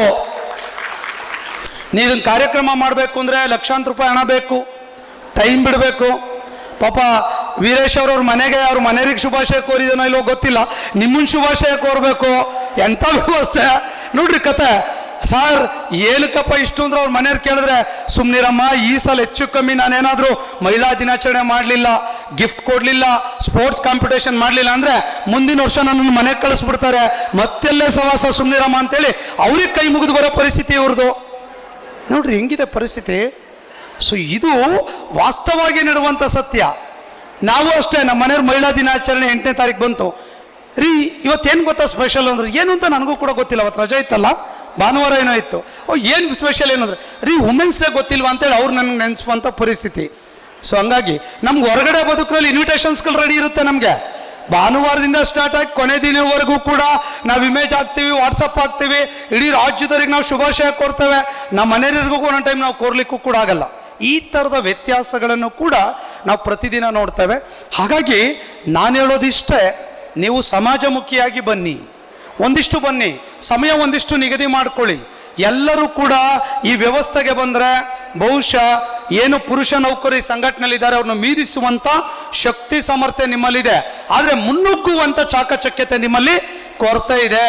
ನೀವು ಬರೀ ಪುರುಷನೇ ಸರ್, ಇವರೇ ಹೋಗ್ಲಿ ಬಿಡಿ ಸರ್ ಎಲೆಕ್ಷನ್ಗೆ, ಅವಕಾಶಗಳಿದೆ. ಯಾಕೆ ರಿಸರ್ವೇಷನ್ ಬೇಕು? ಮುಕ್ತವಾದ ಅವಕಾಶ ಇದೆ. ಜಿಲ್ಲಾಧ್ಯಕ್ಷಗೂ ನೀವು ಸ್ಪರ್ಧೆ ಮಾಡ್ಬೋದು, ಇಲ್ಲಿ ಗೆದ್ದಿರೋರು ಮನಸ್ಸು ಮಾಡಿದ್ರೆ ನೀವೆಲ್ಲ ಜಿಲ್ಲಾಧ್ಯಕ್ಷ ಸ್ಪರ್ಧೆ ಮಾಡುವಂಥ ಅವಕಾಶಗಳಿದೆ. ರಿಸರ್ವೇಷನ್ ಮುಕ್ತವಾಗಿದೆ, 100% ಇದೆ. ಆದರೆ ಯಾರೂ ಕೂಡ ಮುಂದೆ ಬರಲ್ಲ. ಯಾರೇನು ಅಂದ್ಕೊಳ್ತಾರೋ ಅಥವಾ ಸಮಾಜ ಯಾವ ದೃಷ್ಟಿಯಲ್ಲಿ ನೋಡ್ತದೆ, ನನ್ನ ಆಫೀಸು ನನ್ನ ಕಚೇರಿ ಬಿಟ್ಟು ನಾನು ಹೆಂಗೆ ಬರಬೇಕು ಮಾಡಬೇಕು. ಇವತ್ತು ಡಾಕ್ಟರ್ ಶಾಲಿನಿ ರಜನೀಶ್ ನಮ್ಮ ಜೊತೆ ಇದ್ದಾರೆ, ಅವ್ರಿಗೂ ಹೆಂಡತಿ ಇದ್ದಾರೆ, ಅವ್ರಿಗೂ ಗಂಡ ಇದ್ದಾರೆ, ಅವ್ರಿಗೂ ಮಕ್ಕಳಿದ್ದಾರೆ, ಅವ್ರಿಗೂ ಜೀವನ ಇದೆಯಲ್ವಾ. ಈ ದೇಶದ ರಾಷ್ಟ್ರಪತಿಗಳು ದ್ರೌಪದಿ ಇದ್ದಾರೆ, ಅವ್ರಿಗೂ ಫ್ಯಾಮಿಲಿ ಇದೆ. ಭಾಳ ಜನ ಪೊಲೀಸ್ ಆಫೀಸರ್ಸ್ ಇಲ್ಲೇ, ಉಮಾ ಪ್ರಶಾಂತ್ ಇಲ್ಲೇ ಕೂಡ SP ಇದ್ರು, ಅವ್ರಿಗೂ ಫ್ಯಾಮಿಲಿ ಇದೆ. ಅವ್ರಂಗೆ IPS ಆದರು. ಅನೇಕ ಜನ AS ಆಫೀಸರ್ಸ್ಗಳಿದ್ದಾರೆ, ಅನೇಕ ಜನ ರಾಜಕೀಯ ಕ್ಷೇತ್ರದಲ್ಲಿ MLA MP ಗಳಾಗಿದ್ದಾರೆ. ನಿಮ್ಮ ಕ್ಷೇತ್ರದ MP ಅವರು ಕೂಡ ಲೋಕಸಭಾ ಸದಸ್ಯರಾಗಿದ್ದಾರೆ, ಮಾಡ್ತಾ ಇದ್ದಾರಲ್ಲ, ಸಾರ್ವಜನಿಕ ಸೇವೆ ಮಾಡ್ತಾ ಇದ್ದಾರೆ, ಫ್ಯಾಮಿಲಿ ಜೊತೆನೂ ಕೂಡ ಇದ್ದಾರೆ. ಆ ಸಮಯ ಪ್ಲಾನನ್ನು ಮಾಡಿಕೊಂಡು ಕೆಲಸ ಮಾಡಬೇಕಾಗ್ತದೆ. ಆದವಾಗ ಮಾತ್ರ ನಿಮಗೆ ಹೆಸರು ಬರ್ತದೆ, ಗೌರವ ಬರ್ತದೆ, ಸಮಾಜ ಕೂಡ ನಿಮ್ಮನ್ನು ಗುರುತಿಸುವಂತ ಆಗ್ತದೆ. ಆ ಥರದಲ್ಲಿ ಪ್ರತಿಯೊಬ್ಬರಿಗೂ ಕೂಡ ನಾಯಕತ್ವದ ಗುಣ ನಮ್ಮಲ್ಲೆಲ್ಲ ಇದೆ. ನಮ್ಮಲ್ಲಿ ಏನೂ ಇಲ್ಲ ಅಂತ ಅಂದ್ಕೊಳ್ಳೋದಲ್ಲ, ಎಲ್ಲರಲ್ಲೂ ಇದೆ. ಆದರೆ ಅದನ್ನು ಹೊರಗಿನ ಪ್ರಪಂಚಕ್ಕೆ ತೋರಿಸುವಂಥ ವಿಚಾರದಲ್ಲಿ ಒಂದಿಷ್ಟು ಹಿಂಜರಿಕೆ ಇದೆ. ಅದನ್ನು ಬಿಟ್ಟು ಹೊರಗೆ ಬರಬೇಕು ಅನ್ನುವಂಥ ವಿನಂತಿಯನ್ನು ತಮ್ಗೆ ಹೇಳಲಿಕ್ಕೆ ಬಯಸ್ತೇನೆ. ನೀವೀಗಲೂ ಕೂಡ ಮನಸ್ಸು ಮಾಡಿದ್ರೆ ಮುಂದಿನ ವರ್ಷ ಯಾರಾದರೂ ಕೂಡ ದಾವಣಗೆರೆ ಜಿಲ್ಲಾಧ್ಯಕ್ಷ ಆಗ್ಲಿಕ್ಕೆ ಅವಕಾಶ ಇದೆ. ಈಗಲಿಂದ ಪ್ರಯತ್ನವನ್ನು ತಾವು ಮಾಡಬೇಕು. ಏನಮ್ಮ, ನಾನು ಯಾಕೆ ಹೇಳಿದೆ ಅಂದರೆ, ವೀರೇಶನ್ ಪರ್ಮಿಷನ್ ಕೇಳೇ ಹೇಳ್ತಾ ಇದ್ದೀನಿ. ಸರ್ ನೀವು ಎಲ್ಲಿವರೆಗೆ ಈ ಸಂಘದಲ್ಲಿ ಇರ್ತೀರಾ ಅಂದರು. ಇನ್ನೊಂದು 3-4 ವರ್ಷ ಇರ್ತೀನಪ್ಪ, ಸಾಕಾಗ್ಬಿಟ್ಟಿದೆ ನನಗೆ. ನಮ್ಮದು ಎಂಡು ಸರ್ ಅಂತಂದರು. ಅದಕ್ಕೆ ನಾನು ನಿಮ್ಗೆ ಆಫರ್ ಕೊಟ್ಟಿದ್ದೇನೆ. ಸೊ ನಾವು ಹೋದ್ಮೇಲೆ ಅವರು ಬರ್ತೀನಿ ಅಂತ ಹೇಳಿದ್ದಾರೆ. ಹಂಗಾಗಿ ನಿಮಗೆ ಕೂಡ ಆಫರ್ ಇದೆ ಅನ್ನೋದನ್ನು ಕೂಡ ಸೂಚ್ಯವಾಗಿ ಸೂಕ್ಷ್ಮವಾಗಿ ತಮಾಷೆ ಮೂಲಕ ಹೇಳ್ತಾ, ಇವತ್ತು ಒಳ್ಳೆ ಕೆಲಸವನ್ನು ನಮ್ಮ ಜಿಲ್ಲಾಧ್ಯಕ್ಷರು ಅವ್ರ ಟೀಮ್ ಎಲ್ಲ, ತಾಲೂಕು ಅಧ್ಯಕ್ಷದಿಂದ ಹಿಡಿದು ಸೆಕ್ರೆಟರಿಗಳು, ಖಜಾಂಚಿಗಳು, ರಾಜ್ಯ ಪರಿಷತ್ ಎಲ್ಲ ಸೇರಿದ್ದಾರೆ. ನೀವು ಅಂದ್ಕೊಳ್ತೀರ ಕೆಳಗೆ ಕೂತ್ಕೊಂಡು ಈ ಥರ ಕಾರ್ಯಕ್ರಮ ಮಾಡಬೇಕಂದ್ರೆ ಟೆನ್ಷನ್. ನಾವು ಯಾರನ್ನೋ ಗೆಸ್ಟ್ ಕರೆಸ್ಬಿಡ್ತೀವಿ, ಎದುರುಗಡೆ ಜನ ಬರಲಿಲ್ಲ ಅಂದರೆ ಟೆನ್ಷನ್ನು. ನೋಡಿ ಬೆಂಗಳೂರಿನಲ್ಲಿ ನೀವು ನೋಡ್ಕೊಳ್ಳಿ, ಬಹುಶಃ ನಾವು ಎಲ್ಲ ಸೆಷನ್ ಪ್ರಾರಂಭ ಆಯಿತು, ಸೆಷನ್ ಮುಗಿಯೋವರೆಗೆ ಮಾಡಲಿಕ್ಕಾಗಲ್ಲ ಅಂತೇಳಿ ನೆಕ್ಸ್ಟ್ ಮಂತ್ ಮಾಡ್ತಾ ಇದ್ದೀವಿ. ಫಸ್ಟ್ ವೀಕು ಒಂದು 4,000 to 5,000 ಜನ ಮಹಿಳಾ ನೌಕರರು ಬೆಂಗಳೂರಿನಲ್ಲಿ ಸೇರ್ತಾರೆ. ನೀವು ನೋಡಿ, ಪ್ರತಿ ವರ್ಷ 4,000 to 5,000 ಜನ ಮಹಿಳಾ ನೌಕರರು ಸೇರ್ತಾರೆ. ಅದು ಹೆಂಗೆ ಪ್ಲಾನ್ ಮಾಡ್ತೀವಿ ಅಂತ ವೀರೇಶ್ ಅವ್ರಿಗೆ ಗೊತ್ತಿದೆ. ಅದಕ್ಕೆ ನಾನು ವೀರೇಶ್ ಅವ್ರಿಗೆ ಹೇಳ್ತೀನಿ, ನೆಕ್ಸ್ಟ್ ನನ್ನನ್ನು ಫಾಲೋ ಮಾಡಪ್ಪ ಅಂತ ಹೇಳ್ತೀನಿ. ಅವಾಗ ನೋಡ್ರಿ ಎಲ್ಲರೂ ಕೂಡ ಈ ವ್ಯವಸ್ಥೆಗೆ ಬರ್ತಾರೆ. ಏನೂ ಮಾಡಲಿಕ್ಕಾಗಲ್ಲ ಈ ಸಂಘಟನೆ ಎನ್ನುವಂಥದ್ದು ಹೀಗೆ. ಆದರೆ ಇಷ್ಟು ಜನ ತಾವು ಬಂದಿದ್ದೀರಾ, ನಿಮಗೆ ಕೂಡ ನಾನು ಜೋರಾದ ನಿಮ್ಮ ಚಪ್ಪಾಳೆ ಮೂಲಕ ನಿಮಗೆ ಅಭಿನಂದನೆಯನ್ನು ಸಲ್ಲಿಸ್ತೇನೆ. ಸೊ ಯಾಕೆ ಹೇಳ್ತೇನೆ ಅಂದರೆ, ಇವತ್ತು ಮಹಿಳೆ ಮನೆಯ ದೀಪವನ್ನು ಬೆಳಗುವಂಥ ಒಂದು ದೊಡ್ಡ ದಿವ್ಯ ಶಕ್ತಿ. ಆಕೆನಲ್ಲಿ ಪ್ರೀತಿ ಇದೆ, ಆಕೆನಲ್ಲಿ ತ್ಯಾಗದ ಮನೋಭಾವ ಇದೆ, ಆಕೆನಲ್ಲಿ ಸಹನೆ ಇದೆ, ಸಂಸ್ಕಾರ ಇದೆ, ಆಕೆನಲ್ಲಿ ಮಾತೃ ಹೃದಯ ಇದೆ, ಆಕೆನಲ್ಲಿ ವಾತ್ಸಲ್ಯದ ಕರುಣಾಮಯಿ ಭಾವನೆಗಳು ಕೂಡ ಆಕೆನಲ್ಲಿದೆ. ಬಹುಶಃ ಇಷ್ಟೆಲ್ಲ ವಿಶೇಷವಾಗಿರುವಂಥ ಶಕ್ತಿ, ಒಂದು ಸಂಸ್ಕಾರ ಯಾರ್ದ್ರಲ್ಲಾದರೂ ಇದೆ ಅಂದರೆ ಅದು ಪುರುಷರಿಗಿಂತ ಮಹಿಳೆಯರಲ್ಲಿ ಹೆಚ್ಚಾಗಿದೆ ಅನ್ನೋದನ್ನು ನಾವು ಈ ಸಂದರ್ಭದಲ್ಲಿ ಹೇಳಲಿಕ್ಕೆ ಬಯಸ್ತೇವೆ. ಮಹಿಳೆ ಯಾವ ಕ್ಷೇತ್ರದಲ್ಲಿ ಕಡಿಮೆ ಇದ್ದಾರೆ? ಇವತ್ತು ಸಾಹಿತ್ಯದಲ್ಲಿದ್ದಾರೆ, ಸಂಗೀತದಲ್ಲಿದ್ದಾರೆ, ಸಾಂಸ್ಕೃತಿಕ ಕ್ಷೇತ್ರದಲ್ಲಿದ್ದಾರೆ, ಸಂಘ ಸಂಸ್ಥೆಗಳಲ್ಲಿದ್ದಾರೆ, ರಾಜಕೀಯ ಕ್ಷೇತ್ರದಲ್ಲಿ ಕೂಡ ಇದ್ದಾರೆ. ಇವತ್ತು ಜ್ಞಾನ, ವಿಜ್ಞಾನ, ತಂತ್ರಜ್ಞಾನ ಎಲ್ಲ ಕ್ಷೇತ್ರದಲ್ಲೂ ಕೂಡ ಮಹಿಳೆ ತನ್ನ ಹೆಸರನ್ನು ಇವತ್ತು ಉಳಿಸಿರುವಂಥದ್ದು ನಮಗೆ ನಿಮಗೆ ಕೂಡ ಗೊತ್ತಿದೆ. ಬಹುಶಃ ನಾವು ಇತಿಹಾಸವನ್ನು ತೆಗೆದುಕೊಂಡಾಗ 12ನೇ ಶತಮಾನದಿಂದ ಶರಣದ ಕ್ರಾಂತಿಗಳಾಯಿತು. ಸಾಕಷ್ಟು ವಚನಕಾರ್ತಿಯರು, ಬಹುಶಃ ಅಕ್ಕಮಹಾದೇವಿ ಮೊದಲ ಶರಣ ಸಾಹಿತ್ಯದ ಮಹಿಳಾ ವಚನಗಾರ್ತಿ ಇದ್ದಾರೆ, ಇವತ್ತು ಇದಾರಲ್ಲ ನಮ್ಮ ನಡುವೆ. ಅವತ್ತಿಂದ ಇವತ್ತಿನವರೆಗೆ ರಾಜಮನೆತನಗಳಿಂದ ಅನೇಕ ಜನ ರಾಜಮನೆತನದಲ್ಲಿ ರಾಜಮಾತೆಯರು ಕೂಡ ನಮ್ಮ ಜೊತೆ ಕೂಡ ಇವತ್ತಿದ್ದಾರೆ. ಇವತ್ತು ಕೂಡ ಇವತ್ತಿನ ರಾಜಕೀಯ ಕ್ಷೇತ್ರದಲ್ಲಿ ಕೂಡ ಇದ್ದಾರೆ. ಹಾಗಾಗಿ ಮಹಿಳೆ ಯಾವ ಕ್ಷೇತ್ರದಲ್ಲಿ ಇಲ್ಲ ಅಂದರೆ ಊಹೆ ಮಾಡ್ಕೊಳ್ಳಿಕ್ಕೆ ಕೂಡ ಸಾಧ್ಯ ಇಲ್ಲ. ಒಂದು ಕ್ಷಣದಲ್ಲಿ ಮಹಿಳೆ ಇರಲಿಲ್ಲ ಅಂತ ಹೇಳಿದ್ರೆ ನಾವು ಊಹೆ ಮಾಡ್ಕೊಳ್ಳಿಕ್ಕೆ, ಆ ಸಮಾಜವನ್ನು ಊಹೆ ಮಾಡ್ಕೊಳ್ಳಿಕ್ಕೆ ಕೂಡ ಸಾಧ್ಯ ಇಲ್ಲ. ಸಮಾಜದ ಧ್ವನಿ, ಸಮಾಜದ ಒಂದು ಹೆಮ್ಮೆ, ಒಂದು ಸಮಾಜದ ಪ್ರಗತಿಯ ಸಂಕೇತವಾಗಿ ಇವತ್ತು ಮಹಿಳೆ ನಮ್ಮ ಸಮಾಜದಲ್ಲಿ ಕೆಲಸ ಮಾಡ್ತಾ ಇರುವಂಥದ್ದು ನಮ್ಮೆಲ್ಲರ ಹೆಮ್ಮೆಯ ಸಂಕೇತ. ಇವತ್ತು ಒಂದು ಮನೆಯಲ್ಲಿ ಮಹಿಳೆ ಇರಲಿಲ್ಲ ಅಂದರೆ ಆ ಮನೆಯಲ್ಲಿ ಅಂಧಕಾರವನ್ನು ನೋಡ್ತೇವೆ. ಒಂದು ಮನೆಯಲ್ಲಿ ಆ ಮಹಿಳೆ ಇರಲಿಲ್ಲ ಅಂದರೆ ಬೆಳಕನ್ನು ನೋಡಲಿಕ್ಕೆ ನಾವು ಸಾಧ್ಯ ಇಲ್ಲ. ಒಂದು ಮಹಿಳೆ ಆ ಮನೆಯಲ್ಲಿ ಇಲ್ಲ ಅಂದರೆ ಏನೋ ಒಂದು ಆ ಮನೆ ಕಳ್ಕೊಂಡಿದೆ ಅನ್ನುವಂಥ ರೀತಿ ಭಾವನೆಗಳು ನಮ್ಮಲ್ಲಿ ಬರ್ತದೆ. ಅದು ಹೆಣ್ಣು ಮಕ್ಕಳಿದ್ರು ಕೂಡ ವಿಶೇಷವಾಗಿ. ಈಗ ನನ್ನ ಮನೆಯಲ್ಲಿ ಇಬ್ಬರು ಗಂಡು ಮಕ್ಕಳಿದ್ರೆ ಆ ಖುಷಿ ಕೂಡ ಇರಲ್ಲ. ಒಬ್ಳು ಹೆಣ್ಣು ಮಗಳಿದ್ದಾಳೆ ಅಂದರೆ ಆ ಮನೆಯ ಗೌರವನೇ ಜಾಸ್ತಿ ಎನ್ನುವಂಥದ್ದು ಬಹುಶಃ ಇತಿಹಾಸದಿಂದ ನಾವು ನೋಡ್ತಾ ಬಂದಿದ್ದೇವೆ. ಹಾಗಾಗಿ ಮಹಿಳೆಯನ್ನು ಗೌರವಿಸುವಂಥ ಸಮಾಜ ನಿಜವಾದ ಒಂದು ಸಂಸ್ಕೃತಿಯ ಸಂಕೇತ ಅನ್ನುವಂಥ ಮಾತನ್ನು ಭಾಳಷ್ಟು ಜನ ಹೇಳುವಂಥದ್ದು ನಾನು ಈ ಸಂದರ್ಭದಲ್ಲಿ ಹೇಳಲಿಕ್ಕೆ ನಾನು ಬಯಸ್ತೇನೆ. ಅವ್ರಿಗೆ ಸಮಾನ ಅವಕಾಶಗಳು ಸಿಗಬೇಕು, ಸಮಾನ ಗೌರವಗಳು ಸಿಗಬೇಕು. ಇವತ್ತಿನ ಬದುಕಿನಲ್ಲಿ ಸಾಕಷ್ಟು ಸುರಕ್ಷತೆಗಳು ಕೂಡ ಅವ್ರಿಗೆ ಸಿಗುವಂಥ ಅವಶ್ಯಕತೆ ಕೂಡ ನಮ್ಮಲ್ಲಿದೆ. ಹಾಗಾಗಿ ಮಹಿಳೆಯರ ಬಗ್ಗೆ ಎಲ್ಲ ಕಡೆ ಕೂಡ ಹೇಳ್ತಾರೆ, ಎತ್ರ ನಾರಿಯಸ್ಸು ಪೂಜ್ಯಂತೆ ರಮಂತೆ ತತ್ರ ದೇವತಾ ಅಂತೇಳಿ ಭಗವದ್ಗೀತೆಯಲ್ಲಿ ಹೇಳುವಂಥದ್ದು. ಹಂಗಂದ್ರೆ ಎಲ್ಲಿ ಮಹಿಳೆಯರು ನೆಲೆಸಿರುತ್ತಾರೋ ಅಲ್ಲಿ ದೇವತೆಗಳು ನೆಲೆಸಿರುತ್ತಾರೆ ಅನ್ನುವಂಥದ್ದು ನಮ್ಮ ವ್ಯವಸ್ಥೆಯಲ್ಲಿದೆ. ಆದರೆ ನಾವೆಲ್ಲ ದೇವತೆಗಳಲ್ಲ ಅನ್ನುವಂಥ ಚರ್ಚೆಗಳು ಕೂಡ ನಮ್ಮ ಮುಂದೆ ಇರುವಂಥದ್ದು ಬಹುಶಃ ಇತಿಹಾಸದಲ್ಲಿ ಹೇಳಿದ್ದಾರೆ. ಆದರೆ ಇವತ್ತಿನ ಕಾಲಘಟ್ಟದಲ್ಲಿ ಸಾಕಷ್ಟು ಬದಲಾವಣೆಗಳನ್ನು ನಾವು ಸಮಾಜದಲ್ಲಿ ನೋಡ್ತಾ ಇದ್ದೇವೆ. ಆ ಥರ ಹೇಳ್ದಂಗೆ ನಾವು ನಡ್ಕೊಳ್ತಿದ್ದೀವ, ನಾವಿದ್ದೇವ, ಅದು ಕೂಡ ಇವತ್ತಿನ ಚರ್ಚೆಯ ವಿಷಯ ಆಗಬೇಕು. ಇವತ್ತು ನೋಡಿ ಎಲ್ಲ ಕಡೆ ನೋಡಿದಂಥ ಸಂದರ್ಭದಲ್ಲಿ ವಿಚ್ಛೇದನಗಳು, ಡಿವೋರ್ಸ್ಗಳನ್ನು ನಾವು ನೋಡ್ತಾ ಇದ್ದೇವೆ. ಎಷ್ಟು ಮಟ್ಟಿಗೆ ಆಗ್ತಾ ಇದೆ ಅಂದರೆ ಇವತ್ತು ನಾನು ತುಂಬ ಹತ್ರದಿಂದ ನಮ್ಮ ಫ್ಯಾಮಿಲಿ ಇರ್ಬೋದು, ಫ್ರೆಂಡ್ಸ್ಗಳಿರ್ಬೋದು, ಆ ಸರ್ಕಲ್ ಎಲ್ಲ ನೋಡಿದಾಗ ಮೇಡಮ್ ಹೇಳಿದಾಗ ಹಿಂದೆ ಸಂಸ್ಕಾರ ಇತ್ತು, ಸಂಸ್ಕೃತಿ ಇತ್ತು. ಹಿರಿಯರು ಏನಾದರೂ ಕೂಡ ಮಾತನಾಡಿದ್ರೆ ಹಿರಿಯರು ನೋಡಿದ ಹುಡುಗನ ಜೊತೆ ಮದುವೆ ಮಾಡುವಂಥ ವ್ಯವಸ್ಥೆಗಳಿತ್ತು. ಅವತ್ತು ಅಷ್ಟು ಸ್ವಾತಂತ್ರ್ಯಗಳಿರಲಿಲ್ಲ. ಆದರೆ ಅವತ್ತಿನ ವ್ಯವಸ್ಥೆಯಲ್ಲಿ ವಿಚ್ಛೇದನಗಳನ್ನು ತೆಗೆದುಕೊಂಡಾಗ ಒಂದಿಷ್ಟು ಗೌರವ ಇತ್ತು, ಒಂದಿಷ್ಟು ಭಯ ಇತ್ತು, ಒಂದಿಷ್ಟು ಸಂಸ್ಕೃತಿ ಆಚಾರ ವಿಚಾರಗಳಿತ್ತು. ಸಮಾಜ ಏನಾದರೂ ಕೂಡ ನಾನು ಬೇರೆ ರೀತಿ ಯೋಚನೆ ಮಾಡಿದ್ರೆ ಸಮಾಜ ನಮ್ಮ ಕುಟುಂಬದ ಬಗ್ಗೆ ಏನಂತಾರೆ ಎನ್ನುವಂಥ ಒಂದಿಷ್ಟು ದೃಷ್ಟಿಕೋನಗಳಿತ್ತು. ಇವತ್ತು ಆ ರೀತಿ ಇದೆಯಾ? ಆ ರೀತಿಯಾಗಿಲ್ಲ.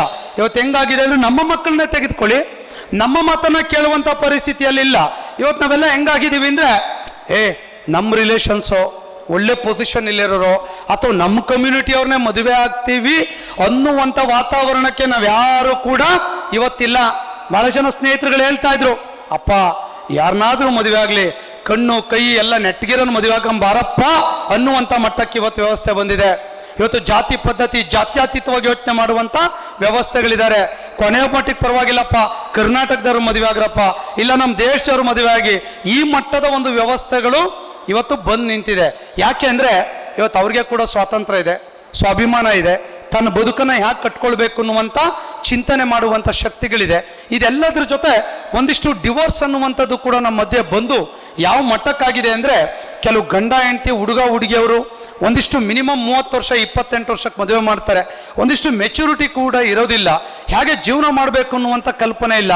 ಪುರುಷನಿಗೆ ಸರಿ ಸಮಾನವಾಗಿ ಅವ್ರಿಗಿಂತ ನಾನು ಜಾಸ್ತಿ ಅನ್ನುವಂಥದ್ದು ಅವರಲ್ಲೂ ಇರುತ್ತೆ.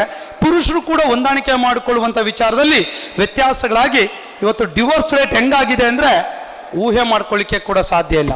ಸೊ ಇಂಥ ಡಿವೋರ್ಸ್ ರೇಟ್ ಸಂದರ್ಭದಲ್ಲಿ ಪ್ರತಿಷ್ಠೆಗಳನ್ನು ನಾವು ತೆಗೆದುಕೊಂಡು, ಪ್ರತಿಷ್ಠೆಗಳ ಕಾರಣಕ್ಕಾಗಿ ತೆಗೆದುಕೊಂಡು ಆ ರೀತಿಯಾಗಿ ಕೆಲವು ಕೆಟ್ಟ ನಿರ್ಧಾರಗಳನ್ನು ತೆಗೆದುಕೊಂಡ್ರೆ ಈ ಥರದ ಅಂತಾರಾಷ್ಟ್ರೀಯ ಮಹಿಳಾ ದಿನಾಚರಣೆಯನ್ನು ಮಾಡುವಂಥದ್ದು ಎಷ್ಟು ಸೂಕ್ತ ಆಗುತ್ತೆ ಎನ್ನುವಂಥದ್ದನ್ನು ಒಂದೊಮ್ಮೆ ಕೂಡ ನಾವು ಯೋಚನೆ ಮಾಡಬೇಕಾಗ್ತದೆ. ಹಾಗಾಗಿ ಈ ಥರದ ಸಮಸ್ಯೆಗಳಿದೆ. ಇದ್ರ ಜೊತೆ ನಿಮ್ಮ ಆಡಳಿತಾತ್ಮಕ ವಿಷಯದಲ್ಲಿ ಭಾಳಷ್ಟು ಕಚೇರಿ, ಶಾಲೆ, ಆ ವ್ಯವಸ್ಥೆ ಪರಿಸರದಲ್ಲಿ ನಿಮ್ಮ ಮೇಲೆ ಸಾಕಷ್ಟು ಒತ್ತಡಗಳನ್ನು ನಾವು ನೋಡ್ತಾ ಇದ್ದೇವೆ. ಔಟರ್ಸ್ಗಳು ಬಂದು ನಿಮಗೆ ಕಿರಿಕಿರಿ ಮಾಡೋದು, ತೊಂದರೆ ಮಾಡೋದು, ಇದೆಲ್ಲದೂ ಕೂಡ ಇದೆ. ಹಾಗಾಗಿ ನಾವು ಕೂಡ ಸಂಘಟನೆ ವತಿಯಿಂದ ಮಹಿಳೆಯರ ವಿಚಾರದಲ್ಲಿ ಎಲ್ಲೋ ಅನ್ಯಾಯ ಆಯಿತು, ಎಲ್ಲೋ ಒಂದು ಸಮಸ್ಯೆ ಆಯಿತು, ಯಾವುದೋ ಒಂದು ಕಾರಣಕ್ಕಾಗಿ ತಪ್ಪುಗಳು ನಡೆದಿದ್ರು ಕೂಡ ಮಹಿಳೆಯರ ವಿಚಾರ ಬಂದಾಗ ನಾನು ಬಹುಶಃ ಹಿಂದೆ ಮುಂದೆ ನೋಡೋದಿಲ್ಲ, ಮಹಿಳೆಯರ ಧ್ವನಿಯಾಗಿ ನಾವು ನಿಂತಿರೋದು ಹಲವಾರು ಸಂದರ್ಭಗಳನ್ನು ನಾನು ಹೇಳಲಿಕ್ಕೆ ನಾನು ಬಯಸ್ತೇನೆ. ಯಾಕಂತ ಹೇಳಿದ್ರೆ ಅವರಿಗೆ ವೈಯಕ್ತಿಕ ಸಮಸ್ಯೆಗಳಿದೆ, ಕೌಟುಂಬಿಕ ಸಮಸ್ಯೆಗಳಿದೆ, ಜೀವನ ಕುಟುಂಬ ನಡೆಸಬೇಕು ಅಂದರೆ ಬಹುದೊಡ್ಡ ಜವಾಬ್ದಾರಿಯನ್ನು ನಿರ್ವಹಿಸ್ತಾರೆ. ಅವ್ರಿಗಿರುವಂಥ ಸಮಸ್ಯೆಗಳನ್ನು ಹೇಳಲಿಕ್ಕೆ ಕೂಡ ಸಾಧ್ಯ ಇಲ್ಲ. ಇಂಥ ಸಂದರ್ಭದಲ್ಲಿ ನಾವು ಕೂಡ ಹೊರಶಕ್ತಿಗಳು ನಮ್ಮ ಮಹಿಳಾ ನೌಕರ ಮೇಲೆ ಏನಾದರೂ ಕೂಡ ತೊಂದರೆಗಳು ಮಾಡಿದಾಗ ಅಟ್ಲೀಸ್ಟ್ ನಾವು ಧ್ವನಿಯಾಗಿ ಸಂಘದವ್ರು ನಿಲ್ಲಿಲ್ಲ ಅಂದರೆ ಎಲ್ಲೋ ಒಂದು ಕಡೆ ನಾವು ಆತ್ಮವಂಚನೆ ಮಾಡ್ಕೊಂಡಂಗೆ ಆಗುತ್ತೆ ಎನ್ನುವಂಥದ್ದು ನನ್ನ ಅಭಿಪ್ರಾಯ. ಆದರೆ ಬಹುಶಃ ಕೆಟ್ಟ ಮಹಿಳೆಯರನ್ನ ನಾವೆಲ್ಲೂ ಕೂಡ ನೋಡಲಿಕ್ಕೆ ಸಾಧ್ಯ ಇಲ್ಲ. ಇರ್ಬೋದು, ನೀವು ಪರ್ಸೆಂಟೇಜ್ ವೈಸ್ ಹೋದ್ರೆ 0 ಸಮಥಿಂಗ್ ಬೇರೆ ಬೇರೆ ಕಾರಣಗಳಿರ್ಬೋದು.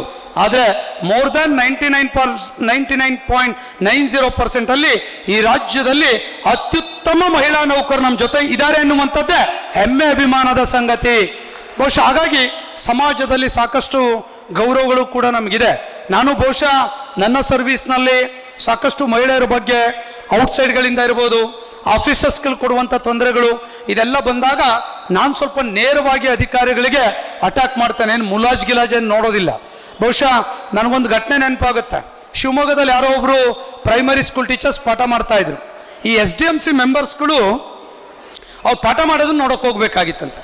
ನೋಡೋಕೆ ಹೋಗೋರು, ಈಗ ಒಂದು 4 ವರ್ಷದಿಂದ 5 ವರ್ಷ ಆಯ್ತು ಅನ್ಸುತ್ತೆ, ಅವರೆಲ್ಲ ಸ್ಕೂಲಿಗೆ ಬರೋರು, ಮೇಡಮ್ ಪಾಠ ಮಾಡ್ತಾ ಇದ್ರು, ಹಿಂದೆಗಡೆ ಬಂದು ನೀವು ಹೆಂಗೆ ಪಾಠ ಮಾಡ್ತಿದ್ದೀರಾ ಅಂತ ನೋಡೋವಂಥದ್ದು. ಪಾಪ ಹೆಣ್ಮಗಳು ಎಷ್ಟು ದಿವಸ ಕೇಳ್ತಾರೆ, ಕೇಳಿದ್ರು 1 ತಿಂಗಳಾದ್ಮೇಲೆ ನನಗೆ ನೋಟಿಸ್ ಮಾಡಿದ್ರು. ನಾನು ಹೇಳಿದೆ ಇದನ್ನು ಅಧಿಕಾರಿಗಳಷ್ಟೇ ವೀಕ್ಷಣೆ ಮಾಡ್ಬೋದು, ಬಿಟ್ಟರೆ SDMCಗೆ ಯಾವುದೇ ಅಧಿಕಾರ ಇಲ್ಲ ಅಂತೇಳಿ ಅವ್ರ ವಿರುದ್ಧ ಹೋರಾಟ ಮಾಡಿದ್ವಿ. ನೀವು ನಂಬ್ತೀರಾ, ಆತನ ವಿರುದ್ಧ ನಾವು ಹೋರಾಟ ಮಾಡಿದ್ದಕ್ಕೆ ಬಹುಶಃ 3 ವರ್ಷ ನನ್ನ ಮೇಲೆ ಕೇಸ್ ಹಾಕಿದ್ರು, FIR ಆಯಿತು, ನಡೀತು. ಯಾವ ಮಟ್ಟಕ್ಕೆ ಅಂತ ಹೇಳಿದ್ರೆ ಆತನ ಯಾರು SDMC ಮೆಂಬರ್ ಏನಿದ್ದ ಆತನ ವೈಫ್ಗೆ ನಾನ್ ಸೆಕ್ಷುವಲ್ ಹೆರಾಸ್ಮೆಂಟ್ ಮಾಡಿದೆ ಎನ್ನುವಂಥ FIR ಕೂಡ ದಾಖಲಾಗಿ 5 ವರ್ಷ ಆದ್ಮೇಲೆ ಆ ಕೇಸನ್ನು ಗೆದ್ಕೊಂಡು ನಾನು ಕೂಡ ಬರಬೇಕಾಯಿತು. ಯಾಕೆ ಈ ಮಾತನ್ನ ಹೇಳ್ತೇನೆ ಅಂದರೆ ನಮ್ಮ ಮಹಿಳಾ ನೌಕರರಿಗೆ ತೊಂದರೆ ಆಗುತ್ತೆ, ನನಗೆ ಸಮಸ್ಯೆ ಆಗುತ್ತೆ ಅಂತ ನಾನು ದೂರ ಸರಿಲಿಲ್ಲ.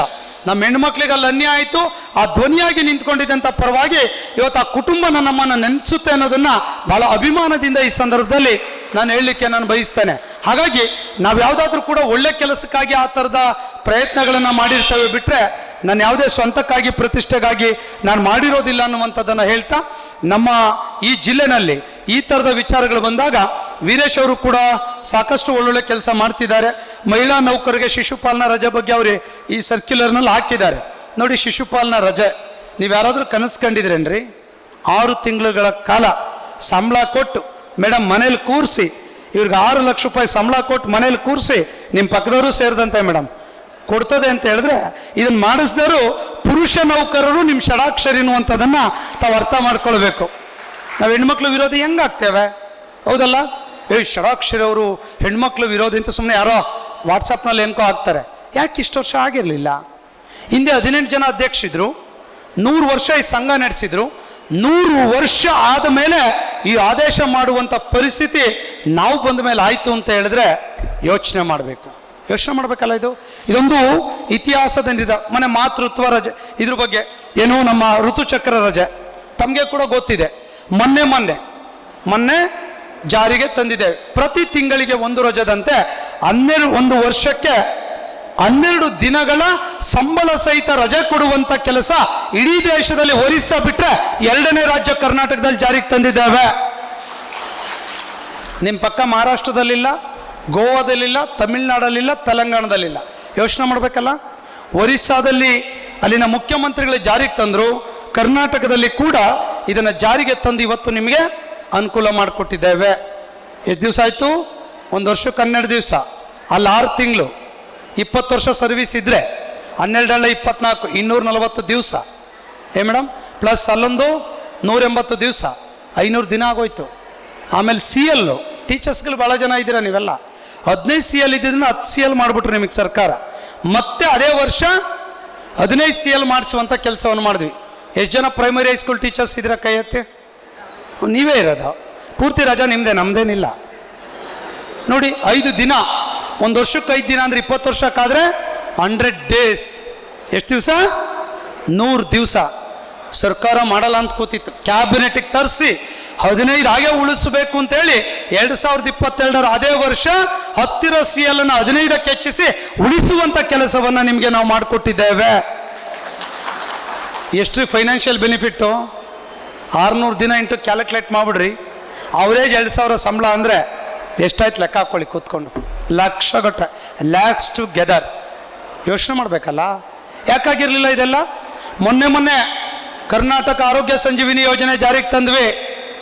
ಇಷ್ಟು ಜನ ಕೂತ್ಕೊಂಡಿದ್ದೀರಾ, ನಿಮ್ಮ ತಂದೆ ತಾಯಂದಿರು ಕಾಯಿಲೆ ಬಂದಿರಲಿಲ್ವಾ? ಹುಷಾರಿರ್ಲಿಲ್ವಾ? ಆರೋಗ್ಯ, ಹಾರ್ಟು, ಕಿಡ್ನಿನೋ, ಕ್ಯಾನ್ಸರ್ ಏನೋ ಆಯಿತು, ಅವ್ರು ಯಾರಿಗಾದ್ರೂ ₹1 ಮೆಡಿಕಲ್ ರಿಯಂಬರ್ಸ್ಮೆಂಟ್ ನೀವು ಯಾರಾದರೂ ತಗೊಂಡಿದ್ರ? ಬೆನಿಫಿಟ್ಟು ತಗೊಂಡಿರಲಿಲ್ಲ. ಇದೇ ಅಕ್ಟೋಬರ್ 25ರಿಂದ ಕಳೆದ 6 ತಿಂಗಳಿಂದ ಈ ರಾಜ್ಯದಲ್ಲಿರುವಂಥ 1,90,000 ಮಹಿಳಾ ನೌಕರ ತಂದೆ ತಾಯಂದಿರು ಕಾಯಿಲೆ ಬಂದರೆ ಅದು 50,000 ಆಗಲಿ 50 ಲಕ್ಷ ಆಗಲಿ ಫ್ರೀ ಟ್ರೀಟ್ಮೆಂಟ್ ಕೊಡುವಂಥ ಯೋಜನೆ ನಾವಿವತ್ತು ಜಾರಿಗೆ ತಂದಿದ್ದೇವೆ. ಚಪ್ಪಾಳೆ ಹೊಡಿಬೋದಲ್ಲ ನೋಡ್ರಿ ಮಹಿಳಾ ನೌಕರರಿಗೆ. ಇನ್ನೇನ್ರಿ ಇದೆ? ನಾನು ಮೊನ್ನೆ ಕ್ಯಾಲ್ಕುಲೇಟ್ ಮಾಡ್ತಾ ಇದ್ದೆ. ಮಹಿಳಾ ನೌಕರು, ಪುರುಷ ನೌಕರರು ಜೀವಿತ ಅವಧಿಯಲ್ಲಿ ಒಂದು 40 ವರ್ಷ 30 ವರ್ಷ ಸರ್ವಿಸ್ ಇದ್ದರೆ ಎಷ್ಟು ರಜಾ ಅವೈಲ್ ಮಾಡ್ಕೊಳ್ತಾರೆ ಅಂದರೆ 37% ರಜಾ ನೀವು ಅವೈಲ್ ಮಾಡ್ಕೊಳ್ತೀರಂತೆ. ನಾವು 21% ಅವೈಲ್ ಮಾಡ್ಕೊಳ್ತೀವಿ. ಮತ್ತು ರಿಸರ್ವೇಷನ್ ಯಾರು ಜಾಸ್ತಿ ಆಯಿತು? ಯಾರ್ದ್ರಿ ಜಾಸ್ತಿ ಆಯಿತು? 21 37 ಹೇಳಿ. ನಮ್ಗೆ ಯಾವುದು ಶಿಶುಪಾಲನಾ ರಜೆ ನಮಗಿಲ್ಲ, ಮಾತೃತ್ವ ರಜೆ ಇಲ್ಲ, 180 ದಿನ ಅದಿಲ್ಲ, CL ಒಂದಿರುತ್ತೆ, ಋತುಚಕ್ರ ರಜೆ ಇಲ್ಲವೇ ಇಲ್ಲ ನಮಗೆ. ಎಲ್ಲ ನಿಮ್ದೆ ಮುಗೀತಲ್ಲ, ಇನ್ನೇನಿದೆ? ಏನ್ರಿ ವೀರೇಶ? 600 ದಿನ ನಿಮ್ಮ ಲೈಫ್ನಲ್ಲಿ ಸಂಬಳ ಸಹಿತ ರಜೆ ಕೊಡುವಂಥ ಯೋಜನೆ ಜಾರಿಗೆ ತಂದವರು ಯಾರು? ಕರ್ನಾಟಕ ರಾಜ್ಯ ಸರ್ಕಾರಿ ನೌಕರ ಸಂಘ. ಯೋಚನೆ ಮಾಡಿ. ಹೀಗೆ ಈ ಥರದಲ್ಲಿ ಒಳ್ಳೊಳ್ಳೆ ಯೋಜನೆ ತಗೊಂಬಂದಿದ್ದೇವೆ. ಅದರ ಸದುಪಯೋಗವನ್ನು ತಾವು ಪಡಿಸ್ಕೊಳ್ಳಿ. ಮನೆ ಜಗಳೂರು ನಿಮ್ಮ ಜಿಲ್ಲೆನಲ್ಲಿ ಯಾರೋ ವಾಟ್ಸಪ್ನೆಲ್ಲ ಪೇಪರಲ್ಲೆಲ್ಲ ಬಂದಿತ್ತು, ಜನತಾವಾಣಿ ಮಾಧ್ಯಮದವರು ಇಲ್ಲೇ ಇರ್ಬೋದು. ಏನು ಲಿವರ್ ಟ್ರಾನ್ಸ್ಪ್ಲಾಂಟ್ ಅನಿಸ್ತೆ, ಆ ಟ್ರೀಟ್ಮೆಂಟ್. ನಾನು ವೀರೇಶ್ ಅವ್ರಿಗೆ ಫೋನ್ ಮಾಡಿದೆ. ಪಾಪ ಫ್ಯಾಮಿಲಿ ಫೋನ್ ಮಾಡಿದ್ದಾರೆ ಇವ್ರಿಗೆ. ಬೆಂಗಳೂರಲ್ಲಿ ನಮ್ಮ ಉಪಾಧ್ಯಕ್ಷರು ಕೋರ್ಡಿನೇಟ್ ಮಾಡಿದ್ದಾರೆ. 3 ಆಸ್ಪತ್ರೆಗಳನ್ನು ರೆಫರ್ ಮಾಡಿದ್ದಾರೆ. ವಿಕ್ಟೋರಿಯಾ, MS ರಾಮಯ್ಯ ಆ್ಯಂಡ್ ಇನ್ನೊಂದು ಹಾಸ್ಪಿಟಲ್ ಎಲ್ಲ ರೆಡಿ ಮಾಡಿಸಿದ್ದಾರೆ. ಇಲ್ಲ, ನಾವು ಬನ್ನೇರುಘಟ್ಟ ಅಪೋಲೋ ಹಾಸ್ಪಿಟ್ಲಲ್ಲೇ ಟ್ರೀಟ್ಮೆಂಟ್ ತಗೊಳ್ಬೇಕು, ನಾವು ಬೇರೆ ಕಡೆ ತಗೊಳ್ಳಲ್ಲ ರೀ. 50 ಲಕ್ಷ ಬಿಲ್ ಆಗುತ್ತೆ ರೀ. ಈ ಯೋಜನೆ ಫ್ರೀ ಇದೆ. Super speciality, multi speciality MS Ramaiah hospital ಇದೆ, ಮತ್ತಿಕೆರೆ ತಗೊಳ್ಳಿ. ಇಲ್ಲ ನಮ್ಗೆ ಇಲ್ಲಾದರೆ ಬಿಡಬೇಕು. ನಮ್ಮ ಡಾಕ್ಟ್ರ್ ಇಲ್ಲೇ ಸಜೆಸ್ಟ್ ಮಾಡಿದ್ದಾರೆ, ನಮ್ಮ ಡಾಕ್ಟ್ರ್ ಇವ್ರ ಹತ್ರನೇ ಟ್ರೀಟ್ಮೆಂಟ್ ತಗೊಳಕ್ಕೆ ಹೇಳಿದ್ದಾರೆ, ನಾನು ಬೇರೆ ಕಡೆ ತಗೊಳ್ಳೋದಿಲ್ಲ ಅಂತ ಹೇಳಿ ಇವತ್ತು ಆ ಕುಟುಂಬ ಹೋಗಿ 50 ಲಕ್ಷ ಖರ್ಚು ಮಾಡಿದೆ. TV ಪೇಪರಲ್ಲಿ ಏನಿದೆ? ಕರ್ನಾಟಕ ರಾಜ್ಯ ಆರೋಗ್ಯ ಸಂಜೀವಿನಿ ಯೋಜನೆ ಯಾರಿಗೂ ಉಪಯೋಗ ಆಗ್ತಿಲ್ಲ. ಅದು ವಾಟ್ಸಪ್ಪಲ್ಲಿ ನಿಮಗೆ ಬಂದರೆ ಸಾಕು, ನೀವು ಊರು ತುಂಬ ಕಳಿಸ್ಬಿಡ್ತೀರಾ. ನೀವು ಇವತ್ತಿನವರೆಗೆ 7,800 ಜನ ಸರ್ಕಾರಿ ನೌಕರರು, 35 ಕೋಟಿ ವೆಚ್ಚ, 50,000ದಿಂದ 40 ಲಕ್ಷದವರೆಗೆ ಮೆಡಿಕಲ್ ಬೆನಿಫಿಟ್ ಅನ್ನು ಇವತ್ತಿನವರೆಗೆ ತಗೊಂಡಿದ್ದಾರೆ. ಅದರಲ್ಲಿ 1,800 ಜನ ಮಹಿಳಾ ನೌಕರರ ತಂದೆ ತಾಯಿಯಂದಿರು ಈ ಸೌಲಭ್ಯವನ್ನು ಪಡೆದಿದ್ದಾರೆ. ಯೋಚನೆ ಮಾಡಿ. ಮತ್ತಾಗಾದ್ರೆ ಇವತ್ತಿನವರೆಗೆ ತಗೊಂಡವ್ರು ಎಲ್ಲೋದ್ರು? ಪ್ರಶ್ನೆ ಏನು ಗೊತ್ತಾ? ನೀವು ತಿಳ್ಕೊಳ್ಬೇಕು. ಇವತ್ತು ಕರ್ನಾಟಕ ಆರೋಗ್ಯ ಸಂಜೀವಿನಿ ಯೋಜನೆ 100% ಜಾರಿಗೆ ಬಂದಿದೆಯಾ? ಬಂದಿಲ್ಲ. ಇನ್ಪೇಷಂಟ್ ಸರ್ಜರಿಗೆ ಮಾತ್ರ ಈಗ ಅವಕಾಶ ಕೊಟ್ಟಿದ್ದೇವೆ. OPD ಮೆಡಿಸನ್ ಔಟ್ ಪೇಷಂಟ್ ಇನ್ನೂ ಅವಕಾಶ ಸಿಕ್ಕಿಲ್ಲ. ಕ್ಯಾಬಿನೆಟ್ ಡಿಸಿಷನ್ ಆಗಿದೆ, ಗೌರ್ಮೆಂಟ್ ಆರ್ಡರ್ ಆಗಿದೆ. ಇದು ಫಸ್ಟ್ ಫೇಸ್ ಆದಮೇಲೆ ಸೆಕೆಂಡ್ ಫೇಸ್ ಪ್ರಾರಂಭ ಆಗುತ್ತೆ. ಆದರೆ ನೀವೇನಂದ್ರೆ ಹಾಸ್ಪಿಟ್ಲಲ್ಲಿ ಹೋಗ್ತಿದ್ದಂಗೆ ಅವ್ರು ಇಲ್ಲ ಅಂತ ಹೇಳ್ತಾರೆ. ಯಾಕೆ ಗೊತ್ತಾ? ಈಗ ನೋಡಿ, 52 ಲಕ್ಷ ಅಲ್ಲಿ ಖರ್ಚಾದರೆ ಸರ್ಕಾರ ಒಂದು 15ರಿಂದ 20 ಲಕ್ಷ ಕೊಡ್ಲಿಕ್ಕೆ ಅವಕಾಶ ಇದೆ. 1,000 ರೂಪಾಯಿನ 6 ಜನಕ್ಕೆ ಡಿವೈಡ್ ಮಾಡಿದ್ರೆ ಎಷ್ಟಾಗುತ್ತೆ? ನಮಗೆ 1,000 ರೂಪಾಯಿ ಬರುತ್ತೆ. ಒಂದು ತಿಂಗಳಿಗೆ ಎಷ್ಟು ಬರುತ್ತೆ? 60 ರೂಪಾಯಿ ಬರುತ್ತೆ. ಅರ್ಥ ಆಯ್ತಲ್ಲ? ಇದೆಲ್ಲ ಕೂಡ ಅರ್ಥ ಮಾಡ್ಕೊಳ್ಳಿ. ಒಂದು ಅಟ್ಲೀಸ್ಟ್ ನಾವು 6,000 ರೂಪಾಯಿ ಕಟ್ಟಿದ್ರೆ ಒಂದು 10 ಲಕ್ಷ 20 ಲಕ್ಷ ಬಿಲ್ ಆದರೆ ಆ ಕುಟುಂಬಕ್ಕೆ ಅನುಕೂಲ ಆಗುತ್ತೆ. ಮೊನ್ನೆ ಯಾರೋ 4 ಲಕ್ಷ ಬಿಲ್ ಆಯಿತು. ಸರ್, ನಾನು 600 ರೂಪಾಯಿ ಕಟ್ಟಿದ್ದೀನಿ ಸರ್, ನನಗೆ 4 ಲಕ್ಷ ರೂಪಾಯಿ ಬೆನಿಫಿಟ್ ಸಿಕ್ತು. ನಾನು ಹೇಳಿದ್ನಲ್ಲ, ಒಂದು ಸಮಸ್ಯೆ ಜಾರಿಗೆ ಬರಬೇಕಾದ್ರೆ ಸಾಕಷ್ಟು ಸಮಸ್ಯೆಗಳಿದೆ. ಆ ಸಮಸ್ಯೆಗಳನ್ನು ಪರಿಹಾರ ಮಾಡೋ ಕೆಲಸವನ್ನು ನಾವು ನೀವು ಎಲ್ಲ ಕೂಡ ಸೇರಿ ಮಾಡಬೇಕಾಗತ್ತೆ. ಇನ್ನು 4-5 ತಿಂಗಳಿಗೆ ಅದರಲ್ಲಿ ಏನೇನು ಹರ್ಡಲ್ಸ್ಗಳಿದೆ, ರೇಟನ್ನು ಜಾಸ್ತಿ ಮಾಡುವಂಥದ್ದು, ಹಾಸ್ಪಿಟಲ್ಸ್ಗಳನ್ನು ಎಂಪ್ಯಾನಲ್ ಮಾಡುವಂಥದ್ದು, ಜೊತೆಗೆ ಹಾಸ್ಪಿಟಲ್ ಎಕ್ಸ್ಟ್ರಾ ಫೀಸ್ ಕಟ್ಕೊಳ್ಳದೇ ಇರುವಂಥದ್ದು, ಅದ್ರ ಜೊತೆ out patient medicine and OPD ಸರ್ವಿಸಸ್ಗಳನ್ನು ಕೊಡುವಂಥದ್ದು, ಆಮೇಲೆ 1 ವರ್ಷಕ್ಕೆ ಹೋಲ್ ಬಾಡಿ ಚೆಕಪ್ ಮಾಡುವಂಥದ್ದು, ಇದೆಲ್ಲ ಕೂಡ ಉಚಿತವಾಗಿ ಕೊಡ್ಲಿಕ್ಕೆ ಈಗಾಗಲೇ ಸಚಿವ ಸಂಪುಟದ ನಿರ್ಧಾರಗಳಾಗಿದೆ. ಆ ಕೆಲಸವನ್ನು ಇನ್ನು 4-5 ತಿಂಗಳಲ್ಲಿ 100% ಮುಗಿಸುವಂಥ ಕೆಲಸವನ್ನು ನಾವು ಮಾಡ್ತೇವೆ ಎನ್ನುವಂಥ ಮಾತನ್ನು ಈ ಸಂದರ್ಭದಲ್ಲಿ ತಮ್ಗೆ ಹೇಳಲಿಕ್ಕೆ ಬಯಸ್ತೇನೆ. ಸುಮ್ಮನೆ ಸೋಷಿಯಲ್ ಮೀಡಿಯಾದಲ್ಲಿ ಕಾಮೆಂಟ್ಸ್ ಬಂತು ಅಂತೇಳಿ ಫಾರ್ವರ್ಡ್ ಮಾಡೋಕ್ಕೆ ಹೋಗಬೇಡಿ. ಪ್ಲಾಟ್ಫಾರ್ಮನ್ನು ಕೊಟ್ಟಿದ್ದೇವೆ. ಸುವರ್ಣ ಆರೋಗ್ಯ ಟ್ರಸ್ಟ್ ಇದೆ, ಕ್ಯಾಸ್ ಹೆಲ್ಪ್ ಡೆಸ್ಕ್ ಇದೆ, ಜಿಲ್ಲೆನಲ್ಲಿ ನೋಡಲ್ ಆಫೀಸರ್ ಇದ್ದಾರೆ, ಜಿಲ್ಲಾಧ್ಯಕ್ಷಗಳಿದ್ದಾರೆ, ತಾಲೂಕು ಅಧ್ಯಕ್ಷಗಳಿದ್ದಾರೆ, ನಿಮ್ಮನ್ನು ಗೆಲ್ಸಿರೋರಿದ್ದಾರೆ. ಅವರೆಲ್ಲರ ಜೊತೆಗಳು ಚರ್ಚೆಗಳನ್ನು ಮಾಡಿ ಏನೇನು ಕಾಯಿಲೆಗಳಿಗೆ ಏನು ಪರಿಹಾರಗಳು ಬೇಕು ಆ ಪರಿಹಾರಗಳನ್ನು ತೆಗೆದುಕೊಂಡಾಗ ಈ ಯೋಜನೆ ಸಮರ್ಪಕವಾಗಿ ಜಾರಿಗೆ ಬರ್ತದೆ ಎನ್ನುವಂಥದ್ದು ನನ್ನ ಅಭಿಪ್ರಾಯ ಆಗಿದೆ. ಅದ್ರ ಜೊತೆ ಇನ್ನೊಂದೊಂದು ಹೊಸ ಯೋಜನೆ, మన ಚೀಫ್ ಸೆಕ್ರೆಟರಿದ 2 ಯೋಜನೆಯನ್ನು ಡಿಸ್ಕಷನ್ ಮಾಡಿದ್ದೇವೆ. ಅದು ಮಹಿಳೆಯರಿಗೆ ಹೇಳಿ ಕೇಳಿ ಅತ್ಯಂತ ಪೂರಕವಾಗಿರುವಂಥ ಯೋಜನೆ. ಏನಂತ ಹೇಳಿದ್ರೆ, ಈಗ ಎಂಪ್ಲಾಯೀಸ್ ಕ್ಯಾಂಟೀನ್ ಅಂತ ಹೇಳಿ ಮಾಡ್ಲಿಕ್ಕೆ ಹೊರಟಿದ್ದೇವೆ. ಪ್ರತಿ ಜಿಲ್ಲಾ ಕೇಂದ್ರದಲ್ಲಿ ಫುಡ್ ಗ್ರೈನ್ಸ್ ಇರ್ಬೋದು, ಗ್ರಾಸರಿ ಇರ್ಬೋದು, ಎಲೆಕ್ಟ್ರಾನಿಕ್ ಗೂಡ್ಸ್ ಇರ್ಬೋದು, ಅಥವಾ ಫಾರ್ಮಸಿ ಮೆಡಿಸನ್ಗಳಿರ್ಬೋದು, ಜೆನರಿಕ್ ಮೆಡಿಸನ್ಗಳಿರ್ಬೋದು, ಅಥವಾ ನೀವು ಬಳಸುವಂಥ ಕಾಸ್ಟ್ಯೂಮ್ಸ್ಗಳು ಈ ಥರದ್ದೆಲ್ಲ ಇರ್ಬೋದು, ಅಥವಾ ನಮ್ಮ ಗಂಡು ಮಕ್ಕಳು ಬಳಸುವಂಥ ಲಿಕ್ಕರ್ ಇರ್ಬೋದು, ಇದೆಲ್ಲದನ್ನು ಕೂಡ ಒಂದು 20-25% ಡಿಸ್ಕೌಂಟ್ ರೇಟಲ್ಲಿ ಪ್ರತಿ ಜಿಲ್ಲಾ ಕೇಂದ್ರದಲ್ಲಿ ಸರ್ಕಾರದ ಮೂಲಕ ಮಾಡಲಿಕ್ಕೆ ಈ ಪ್ರಯತ್ನವನ್ನು ನಾವು ಮಾಡ್ತಾ ಇದ್ದೇವೆ. 1 ವರ್ಷಕ್ಕೆ ನೀವು 2 ಲಕ್ಷ ಬಿಸ್ನೆಸ್ ಮಾಡಿದ್ರೆ 20-25% ಡಿಸ್ಕೌಂಟ್ ಅಂದರೆ ನೀವು ಸ್ಟ್ರೈಟ್ ಅವೇ ಒಂದು 40-50 ಸಾವಿರ ರೂಪಾಯಿ ನಿಮ್ಗೆ ಉಳಿತಾಯ ಆಯಿತು. ಸೊ ಈ ಕೆಲಸ ಪ್ರತಿ ಜಿಲ್ಲೆನಲ್ಲಿ ಇನ್ನೊಂದು ವರ್ಷಕ್ಕೆ ಜಾರಿಗೆ ಬರಲಿಕ್ಕೆ ಪ್ರಯತ್ನಗಳು, ಸಾಫ್ಟ್ವೇರ್ ಅದೆಲ್ಲ ಪ್ರಯತ್ನಗಳು ನಡೀತಾ ಇದೆ. ಇದು ಕೂಡ ಒಂದು ಅದ್ಭುತವಾಗಿರುವಂಥ ಯೋಜನೆ. ಬಹುಶಃ ನಮ್ಮ ಜಿಲ್ಲಾಧ್ಯಕ್ಷರಿಗೆ ಎಲ್ಲ ಕಡೆ ಎಲ್ಲೆಲ್ಲಿ ಜಿಲ್ಲೆಗಳಲ್ಲಿ ಜಾಗ ಇದೆ ಅಲ್ಲಿ ಈ ಥರದ ಜಾಗವನ್ನು ತೆಗೆದುಕೊಂಡು ಒಂದು ಹೈಟೆಕ್ ಸೂಪರ್ ಮಾರ್ಕೆಟ್ ಗೌರ್ಮೆಂಟ್ ಮೂಲಕ MSIL ಇನ್ಸ್ಟಿಟ್ಯೂಷನ್ ಮೂಲಕ ಮಾಡಲಿಕ್ಕೆ ಒಂದು ಪ್ರಯತ್ನವನ್ನು ಮಾಡಿದ್ದೇವೆ. ಅದು ನಿಮ್ಮ ಗಮನಕ್ಕೆ ಬಹುಶಃ ಬೇಕು. ಅದೊಂದು 6-7 ತಿಂಗಳು, 1 ವರ್ಷ ಟೈಮ್ ಬೇಕು. ಇನ್ನೊಂದೊಂದು ಅದ್ಭುತವಾಗಿರುವಂಥ ಯೋಜನೆ, ಒಂದು ಸ್ಯಾಲ್ರಿ ಲೋನ್ ಪ್ಯಾಕೇಜ್ ಸಿಸ್ಟಮ್ ಅಂತ ಹೇಳಿ ಒಂದು ಹೊಸ ಯೋಜನೆ ತರಲಿಕ್ಕೆ ಹೊರಟಿದ್ದೇವೆ. ಈಗೇನು ವೀರೇಶ್ ಅವರು ಹೇಳಿದ್ರಲ್ಲ, ಆಕ್ಸಿಡೆಂಟಲ್ ಡೆತ್ ಆದರೆ ಬೆನಿಫಿಟ್ ಕೊಡೋ ಯೋಜನೆಗೆ ನೆಕ್ಸ್ಟ್ ಫೇಸ್. ಅದು ಏನಂತ ಹೇಳಿದ್ರೆ, ಇನ್ನು ಮುಂದೆ ನೀವು ಸಾಲ ತಗೊಳ್ಬೇಕು ಅಂತ ಹೇಳಿದ್ರೆ ಬ್ಯಾಂಕಿಗೆ ಹೋಗುವಂಥ ಅವಶ್ಯಕತೆ ಇಲ್ಲ. ನಿಮ್ಮ ಮೊಬೈಲ್ನಲ್ಲಿ ಒಂದು ಆ್ಯಪನ್ನು ಸರ್ಕಾರ ರಿಲೀಸ್ ಮಾಡುತ್ತೆ. ಆ ಆ್ಯಪ್ ಮೂಲಕ ಹೋದರೆ ಆ ಬ್ಯಾಂಕ್ನಲ್ಲಿ ನಿಮ್ಮ KJD ನಂಬರ್ ಡಿಸ್ಪ್ಲೇ ಆಗುತ್ತೆ. ಆ ನಂಬರ್ ಹೊಡೆದ್ರೆ ಒಂದು OTP ನಂಬರ್ ಬರುತ್ತೆ. ಅದು ಓಪನ್ ಮಾಡ್ತಿದ್ದಂಗೆ ನಿಮಗೆ ಮೆಸೇಜ್ ತೋರಿಸುತ್ತೆ. ಏನು ಬೇಕು, ಹೌಸಿಂಗ್ ಲೋನ್ ಬೇಕಾ, ವೆಹಿಕಲ್ ಲೋನ್ ಬೇಕಾ, ಪರ್ಸನಲ್ ಲೋನ್ ಬೇಕಾ ಅಂತ ಅದು ಕೇಳುತ್ತೆ. ನೀವು ಪರ್ಸನಲ್ ಲೋನ್ ಬೇಕಂತ ಕ್ಲಿಕ್ ಮಾಡಿದ್ರೆ ಎಷ್ಟು ಬೇಕು ಅಂತ ಕೇಳುತ್ತೆ. ಒಂದು 20 lakhs ಕೇಳ್ತೀರಾ ನೀವು. 20 lakhs ಕೇಳಿ ಸೆಲೆಕ್ಟ್ ಮಾಡ್ತಿದ್ದಂಗೆ ಸುಮಾರು ಒಂದು 60-70 ಬ್ಯಾಂಕ್ ಡಿಸ್ಪ್ಲೇ ಬರುತ್ತಲ್ಲಿ. Union bank, Punjab bank, SBI, state bank of India, ಬೇಕಾದಷ್ಟು ಬ್ಯಾಂಕ್ಗಳೆಲ್ಲವೂ ಬರ್ತವೆ. ಆ 20 ಲಕ್ಷಕ್ಕೆ ಒಂದೊಂದು ಬ್ಯಾಂಕ್ ಒಂದೊಂದು ರೇಟನ್ನು ಕೋಟ್ ಮಾಡುತ್ತೆ. ನಿಮ್ಮ ಸಿಬಿಲ್ ರೇಟ್ ಮೇಲೆ ರೇಟನ್ನು ಕೋಟ್ ಮಾಡುತ್ತೆ. ಕೆಲವು 10%, 10 ಕಾಲು, 10.5, 11, 12 ಹಿಂಗೆಲ್ಲ ಕೋಟ್ ಮಾಡುತ್ತೆ. ಸೊ ನೋಡಿ, ಅಲ್ಲೆಲ್ಲ 10ರಿಂದ 12ರವರೆಗೆ ರೇಟ್ ಬಂದಾಗ 10% ಇರೋ ಬ್ಯಾಂಕ್ ನೀವು ಚಾಯ್ಸ್ ಮಾಡ್ತೀರೋ, 12% ಇರೋ ಚಾಯ್ಸ್ ಮಾಡ್ತೀರಾ? 10%. ನೀವು ಬುದ್ಧಿವಂತರು ಬಿಡ್ರಿ, ನೀವು ದಾವಣಗೆರೆ ಹೇಳಿ ಕೇಳಿ ಬುದ್ಧಿವಂತರು. 10% ಇರೋ ಬ್ಯಾಂಕನ್ನು ಚಾಯ್ಸ್ ಮಾಡಿ ನೀವು ಬಟನ್ ಪ್ರೆಸ್ ಮಾಡಿದ್ರೆ 5 ನಿಮಿಷದಲ್ಲಿ 20 ಲಕ್ಷ ಸಾಲ without surety, without drawing officer signature ನಿಮ್ಮ ಅಕೌಂಟಿಗೆ ಜಮಾ ಆಗಿರುತ್ತೆ. ಇದು ರಾಜಸ್ಥಾನ್, ಗೋವಾ ಗೌರ್ಮೆಂಟ್ ಜಾರಿಗೆ ತಂದಿದೆ. ಕರ್ನಾಟಕ 3ನೇ ರಾಜ್ಯವಾಗಿ ಜಾರಿಗೆ ತರಲಿಕ್ಕೆ ಮನೆ ಚೀಫ್ ಸೆಕ್ರೆಟರಿ ಶಾಲಿನಿ ಮೇಡಮ್ ಕೂಡ ಒಪ್ಕೊಂಡು ಈಗಾಗಲೇ ಫೈಲ್ ಮೂವ್ ಮಾಡಿದ್ದಾರೆ. ಇದನ್ನು ನಾವು ಜಾರಿಗೆ ತರಕ್ಕೆಲ್ಲ ಪ್ರಯತ್ನ ಮಾಡ್ತೇವೆ.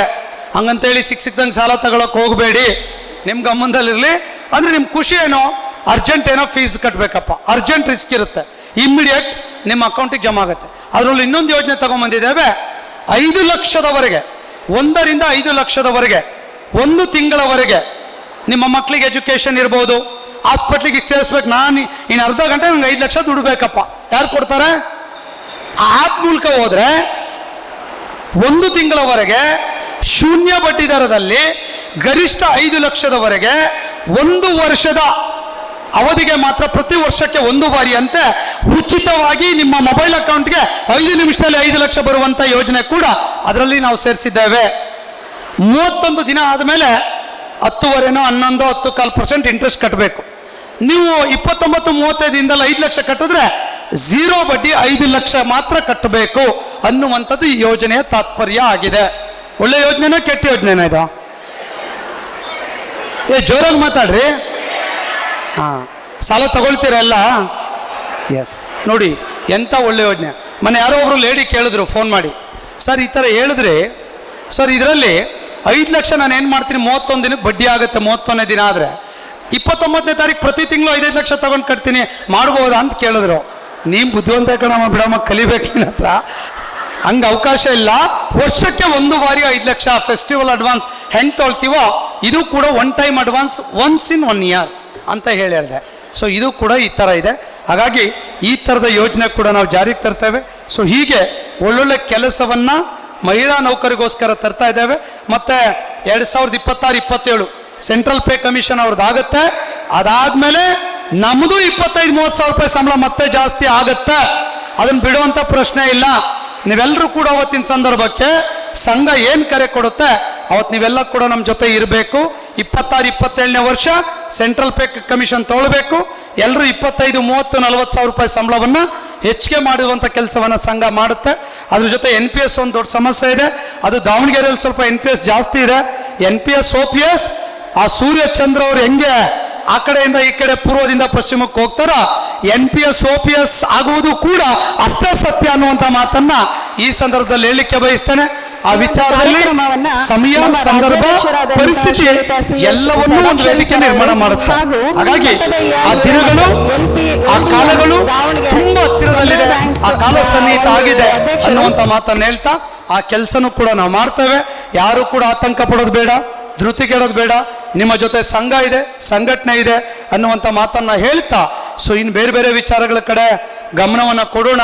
ಕರ್ನಾಟಕ ರಾಜ್ಯ ಸರ್ಕಾರಿ ನೌಕರ ಸಂಘ ಮಹಿಳೆಯರ ಧ್ವನಿಯಾಗಿ ಇವತ್ತು ಸಾಕಷ್ಟು ಕೆಲಸಗಳನ್ನು ನಿಮ್ಮ ಪರವಾಗಿ ಕೂಡ ಮಾಡ್ತಾ ಇದ್ದೇವೆ ಅನ್ನುವಂಥದ್ದನ್ನು ಈ ಸಂದರ್ಭದಲ್ಲಿ ಹೇಳ್ತೇನೆ. ವಿಶೇಷವಾಗಿ ನಮ್ಮ ವೀರೇಶ್ ಅವರು ಈ ಒಂದು ಇನ್ಫ್ರಾಸ್ಟ್ರಕ್ಚರ್ ಸಂಘ ಒಂದು ನವೀಕರಣ ಮಾಡುವಂಥ ಕೆಲಸವನ್ನು ಲಕ್ಷಾಂತರ ರೂಪಾಯಿ ವೆಚ್ಚದಲ್ಲಿ ಕೂಡ ಮಾಡ್ತಾ ಇದ್ದಾರೆ. ಸಾಕಷ್ಟು ಕಾರ್ಯಕ್ರಮಗಳನ್ನು ಕೂಡ ಮಾಡ್ತಾ ಇದ್ದಾರೆ. ಹಿಂದೆ ನಮ್ಮ ಇಂದಿನ ಅಧ್ಯಕ್ಷರುಗಳಿದ್ದರು, ಎಲ್ಲರೂ ಕೂಡ ಇಲ್ಲಿದ್ದಾರೆ. ಸೊ ಎಲ್ಲ ಕೂಡ ಪಾಲಾಕ್ಷಿ ಅವರು ಇರ್ಬೋದು, ಅವರೆಲ್ಲ ಕೂಡ ಇಂದಿನ ಅವಧಿಯಲ್ಲಿ ಕೂಡ ಅಧ್ಯಕ್ಷರಾಗಿ ಕೂಡ ಕೆಲಸ ಮಾಡಿದರು. ಎಲ್ಲರೂ ಕೂಡ ಒಂದು ಟೀಮ್ ವರ್ಕ್ ಆಗಿ ದಾವಣಗೆರೆಯಲ್ಲಿ ಒಳ್ಳೆ ಕೆಲಸವನ್ನು, ಬಹುಶಃ ಶಿವಮೊಗ್ಗ ಮತ್ತು ದಾವಣಗೆರೆ ಈ ರಾಜ್ಯದಲ್ಲಿ ಅತಿ ಹೆಚ್ಚು ಕಾರ್ಯಕ್ರಮಗಳನ್ನು ಕೊಡುವಂಥ ಜಿಲ್ಲೆ ಅನ್ನೋದನ್ನು ಭಾಳ ಅಭಿಮಾನದಿಂದ ಹೇಳಲಿಕ್ಕೆ ನಾನು ಬಯಸ್ತೇನೆ. ಖಂಡಿತ ಈ ರೀತಿಯಾಗಿ ಕಾರ್ಯಕ್ರಮಗಳನ್ನು ಕೊಡೋದ್ರ ಮೂಲಕ ನೌಕರಿಗೆ ನಾವು ಹತ್ತಿರ ಆಗುವಂಥ ಕೆಲಸವನ್ನು ಕೂಡ ನಾವು ಮಾಡ್ತಾ ಇದ್ದೇವೆ. ರಾಜ್ಯ ಸಂಘದಿಂದ ಕ್ಯಾಲೆಂಡರ್ ಈ ಸಲ ಕಳಿಸ್ಕೊಟ್ಟಿದ್ದೀವಿ, ಬಂತ ಎಲ್ಲ ಪಟ್ಟದಯ್ಯ ವೀರೇಶ್ ಕ್ಯಾಲೆಂಡರ್ ಕೊಟ್ಟಿಲ್ಲ, ಕೈ ಎತ್ತಿ ನೋಡೋಣ. ಇವರಿಗೆ ಹಾಗೂ ಕೊಟ್ಟಿಲ್ಲ ಅಂತ ನೋಡ್ರಿ ಅವ್ರಿಗೆ. ಹಿರಿಯ ಪ್ರಬಂಧಕರು Canara bank PB road Davanagere ಅರ್ಧ ನಮ್ಮ ಮಿಸ್ ಸರ್ಕಾರಿ ಆಗಿ. ನೌಕರರ ಸಂಘದಿಂದ ಒಂದು ಹಾಗಾಗಿ ಪುಟ್ಟ ಸನ್ಮಾನ. ಇಡೀ ರಾಜ್ಯದಲ್ಲಿ ಮೊಟ್ಟ ಮೊದಲ ಬಾರಿಗೆ 5.5 ಲಕ್ಷ ನೌಕರಿಗೆ ಕ್ಯಾಲೆಂಡರ್ ಕೊಡೋ ಯೋಜನೆ ಇಡೀ ದೇಶದಲ್ಲಿ ಎಲ್ಲೂ ಆಗಿಲ್ಲ, ನಮ್ಮ ಕರ್ನಾಟಕದಲ್ಲಿ ಆಗಿದೆ. ಇನ್ನೊಂದು 2027 ಒಂದು ಹೊಸ ಯೋಜನೆ ಇಟ್ಕೊಂಡಿದ್ದೀವಿ, ಅದು ಹೆಣ್ಮಕ್ಳಿಗೆ ಮಾತ್ರ. ಮತ್ತೆ ರೇಷ್ಮೆ ಸೀರೆ ಇಲ್ಲ, ಮತ್ತೆ ನೆನ್ಪಿಟ್ಕೋಬೇಡಿ. ಮತ್ತು ನೀವೇನೋ ರೇಷ್ಮೆ ಸಿಲ್ಕ್ ಸೀರೆ ಕೊಡಿಸ್ತಾರೆ ಅಂತ ಖುಷಿ ಆಗ್ಬಿಟ್ಟಿರ. ಆಮೇಲೆ ಹಂಗೇನಿಲ್ಲ, ಒಳ್ಳೊಳ್ಳೆ ಯೋಚನೆ ಮಾಡಿದ್ದೇವೆ. ಅದು ಇಂಪ್ಲಿಮೆಂಟ್ ಆಗಕ್ಕೆ 1 or 2 years ಟೈಮ್ ಬೇಕು. ವಿಶ್ವಾಸ ಇಡಿ. ನಿಮ್ಮ ನಂಬಿಕೆ, ನಿಮ್ಮ ವಿಶ್ವಾಸವನ್ನು ನಾವ್ಯಾವತ್ತೂ ಕಳ್ಕೊಳ್ಳೋದಿಕ್ಕೆ ಬಿಡೋದಿಲ್ಲ ಅನ್ನೋದನ್ನು ಈ ಸಂದರ್ಭದಲ್ಲಿ ತಮಗೆ ಹೇಳ್ತಾ ಇವತ್ತಿನ ಮಹಿಳಾ ದಿನಾಚರಣೆ ಅದ್ಭುತವಾಗಿ ಮೂಡಿ ಬಂದಿದೆ. ವೀರೇಶ್ ಅವರ ನೇತೃತ್ವದಲ್ಲಿ ಒಳ್ಳೆ ಕೆಲಸ ಆಗ್ತಾ ಇದೆ. ಮುಂದೆ ಕೂಡ ವೀರೇಶ್ ಅವರಿಗೆ ಒಳ್ಳೊಳ್ಳೆ ಭವಿಷ್ಯ ಇದೆ. ಸಂಘಟನೆಯಲ್ಲಿ ಕೂಡ ಒಳ್ಳೊಳ್ಳೆ ಅವಕಾಶಗಳನ್ನು ಕೂಡ ಅವ್ರಿಗೆ ನಾವು ಮಾಡಿ ಕೊಡ್ತೇವೆ, ಪ್ರಶ್ನೆನೇ ಇಲ್ಲ. ಆ ಎಲ್ಲ ಅವಕಾಶಗಳು ಈ ಜಿಲ್ಲೆಗೆ ಸಿಕ್ಕಂಥ ಗೌರವ ಅನ್ನುವಂಥದ್ದನ್ನು ತಾವು ಅರ್ಥ ಮಾಡ್ಕೊಳ್ಬೇಕು ಅನ್ನುವಂಥ ಮಾತನ್ನು ಹೇಳ್ತಾ ಟೀಮ್ ವರ್ಕ್ ಆಗಿ ಕೆಲಸ ಮಾಡೋಣ, ಒಟ್ಟಿಗೆ ಕೂತ್ಕೊಂಡು ಕೆಲಸ ಮಾಡೋಣ. ಇಲ್ಲಿ ಗಂಡು ಹೆಣ್ಣು ಅನ್ನುವಂಥ ಭೇದ ಇಲ್ಲ, ನಾವೆಲ್ಲರೂ ಕೂಡ ಒಂದೇ. ನಾವೆಲ್ಲರೂ ಕೂಡ ಸರ್ಕಾರಿ ನೌಕರರು. ನಮ್ಮಲ್ಲಿ ಯಾವುದೇ ಜಾತಿ ಇಲ್ಲ, ಯಾವುದೇ ಧರ್ಮ ಇಲ್ಲ, ಯಾವುದೇ ಪಕ್ಷ ಇಲ್ಲ, ಯಾವುದೇ ಲಿಂಗ ತಾರತಮ್ಯ ಇಲ್ಲ. ನಾವೆಲ್ಲರೂ ಕೂಡ ಒಂದೇ ಅಂದರೆ ಮುಂದೆ ಎಂದೆಂದೂ ಕೂಡ ನಮ್ಮ ಹಕ್ಕುಗಳು, ಬೇಡಿಕೆಗಳು ಈಡೇರಲಿಕ್ಕೆ ಸಾಧ್ಯ ಆಗ್ತದೆ. ಆ ವಿಚಾರದಲ್ಲಿ ನಮ್ಮ ನಿಲುವು ಗಟ್ಟಿಯಾಗಿರಲಿ ಎನ್ನುವಂಥ ಒಂದು ಸಂದೇಶವನ್ನು ಈ ಸಂದರ್ಭದಲ್ಲಿ ಕೊಡ್ತಾ, ಅಂತಾರಾಷ್ಟ್ರೀಯ ವಿಶ್ವ ಮಹಿಳಾ ದಿನಾಚರಣೆ ಶುಭ ಸಂದರ್ಭದಲ್ಲಿ ನಿಮಗೆ, ನಿಮ್ಮ ಕುಟುಂಬಕ್ಕೆ ಭಗವಂತ ಇನ್ನಷ್ಟು ಕೂಡ ಒಳ್ಳೊಳ್ಳೆ ಅವಕಾಶಗಳನ್ನು ಕೊಡಲಿ. ನಿಮ್ಮ ಕುಟುಂಬ ನೆಮ್ಮದಿಯಿಂದ ಇರಲಿ, ನಿಮ್ಮ ಮಕ್ಕಳು ಒಳ್ಳೆ ಸ್ಥಾನಮಾನಗಳನ್ನು ಗಳಿಸ್ಲಿ, ಸ್ವಾಭಿಮಾನದಿಂದ ನಿಮ್ಮ ಜೀವನ ನಡೆಸುವಂಥ ಶಕ್ತಿಯನ್ನು ಭಗವಂತ ಕರುಣಿಸ್ಲಿ. ಸಕಲ ಸಂಪತ್ತು ಐಶ್ವರ್ಯಗಳನ್ನು ಆ ಭಗವಂತ ನಮಗೆ ಬಿಟ್ಟು ನಿಮಗೆ ಕೊಡಲಿ ಅಂತೇಳಿ ಪ್ರಾರ್ಥನೆಯನ್ನು ಈ ಸಂದರ್ಭದಲ್ಲಿ ಮಾಡ್ತಾ ನಿಮ್ಮೆಲ್ಲರಿಗೂ ಕೂಡ ಒಳ್ಳೆಯದನ್ನು ಬಯಸಿ ಶುಭವನ್ನು ಕೋರಿ ನನ್ನ ಮಾತುಗಳನ್ನು ಮುಗಿಸ್ತೇನೆ. ನಮಸ್ಕಾರ. ನೌಕರರ ಒಂದು ಸಬಲೀಕರಣಕ್ಕೆ ತಾವು ಹಾಗೂ ತಮ್ಮ ಸಂಘ ಸದಾ ಬೆನ್ನೆಲುಬಾಗಿರ್ತೀವಿ ಅಂತ ಹೇಳಿ ಬರೀ ಬಾಯಿ ಮಾತಿಗಷ್ಟೇ ಅಲ್ಲ, ಇಂದು ನಾವೆಲ್ಲ ಮಹಿಳಾ ಮಣಿಗಳು ಕೂಡ ಹಲವಾರು ಸೌಲಭ್ಯಗಳನ್ನು ಪಡಿತಾ ಇದ್ದೀವಿ. ಅದು ಶಿಶುಪಾಲನಾ ರಜೆ ಆಗಿರ್ಬೋದು, ಮಾತೃತ್ವ ರಜೆ ಆಗಿರ್ಬೋದು, ಋತುಚಕ್ರ ರಜೆ ಆಗಿರ್ಬೋದು, ಇನ್ನೂ ಹಲವಾರು ಮಹಿಳಾ ಪರವಾದಂತಹ ಯೋಜನೆಗಳನ್ನು ಪಡಿತಾ ಇದ್ದೀವಿ ಅಂತಂದರೆ ಅದಕ್ಕೆ ನಮ್ಮ ರಾಜ್ಯಾಧ್ಯಕ್ಷರ ಶ್ರಮ ಮತ್ತು ಸಂಘದ ಹೋರಾಟ ತುಂಬ ಪ್ರಮುಖವಾದದ್ದು. ಅವರಿಗೆ ನಾವೆಲ್ಲ ಮಹಿಳಾ ಮಣಿಗಳು ಜೋರಾದ ಚಪ್ಪಾಳೆಯೊಂದಿಗೆ ಧನ್ಯವಾದಗಳನ್ನು ತಿಳಿಸ್ಲಿಕ್ಕೆ ಇಷ್ಟಪಡ್ತೀವಿ. ಒಂದು ಆಕಸ್ಮಿಕವಾಗಿ ಮರಣ ಹೊಂದಿರುವಂತಹ ನೌಕರರಿಗೆ ಅವರ ಒಂದು ಕುಟುಂಬಕ್ಕೆ ಸ್ಯಾಲರಿ ಪ್ಯಾಕೇಜ್ ಅಡಿಯಲ್ಲಿ ಇವತ್ತು ಚೆಕ್ಕನ್ನು ವಿತರಣೆ ಮಾಡ್ತಾ ಇದ್ದೀವಿ.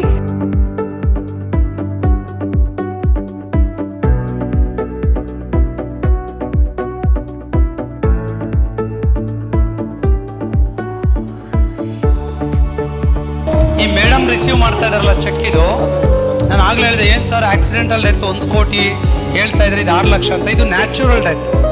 ಓನ್ಲಿ ಆಕ್ಸಿಡೆಂಟಲ್ ಡೆತ್ತಿಗೆ ಮಾತ್ರ 1 crore ಇದೆ. ಮನೆ ಸಂತೆಬೆನ್ನೂರಲ್ಲಿ 1 ಕೋಟಿ ಕೊಟ್ಟಿದ್ದಾರೆ. ಆ ಕುಟುಂಬಕ್ಕೆ ಯಾರ ಕುಟುಂಬ ಅದು? ತಿಪ್ಪೇಸ್ವಾಮಿ ಅಂತೇಳಿ ಅವ್ರ ಕುಟುಂಬಕ್ಕೆ ಕೊಟ್ಟಿದ್ದಾರೆ. ಸೊ ಇದು ನ್ಯಾಚುರಲ್ ಡೆತ್.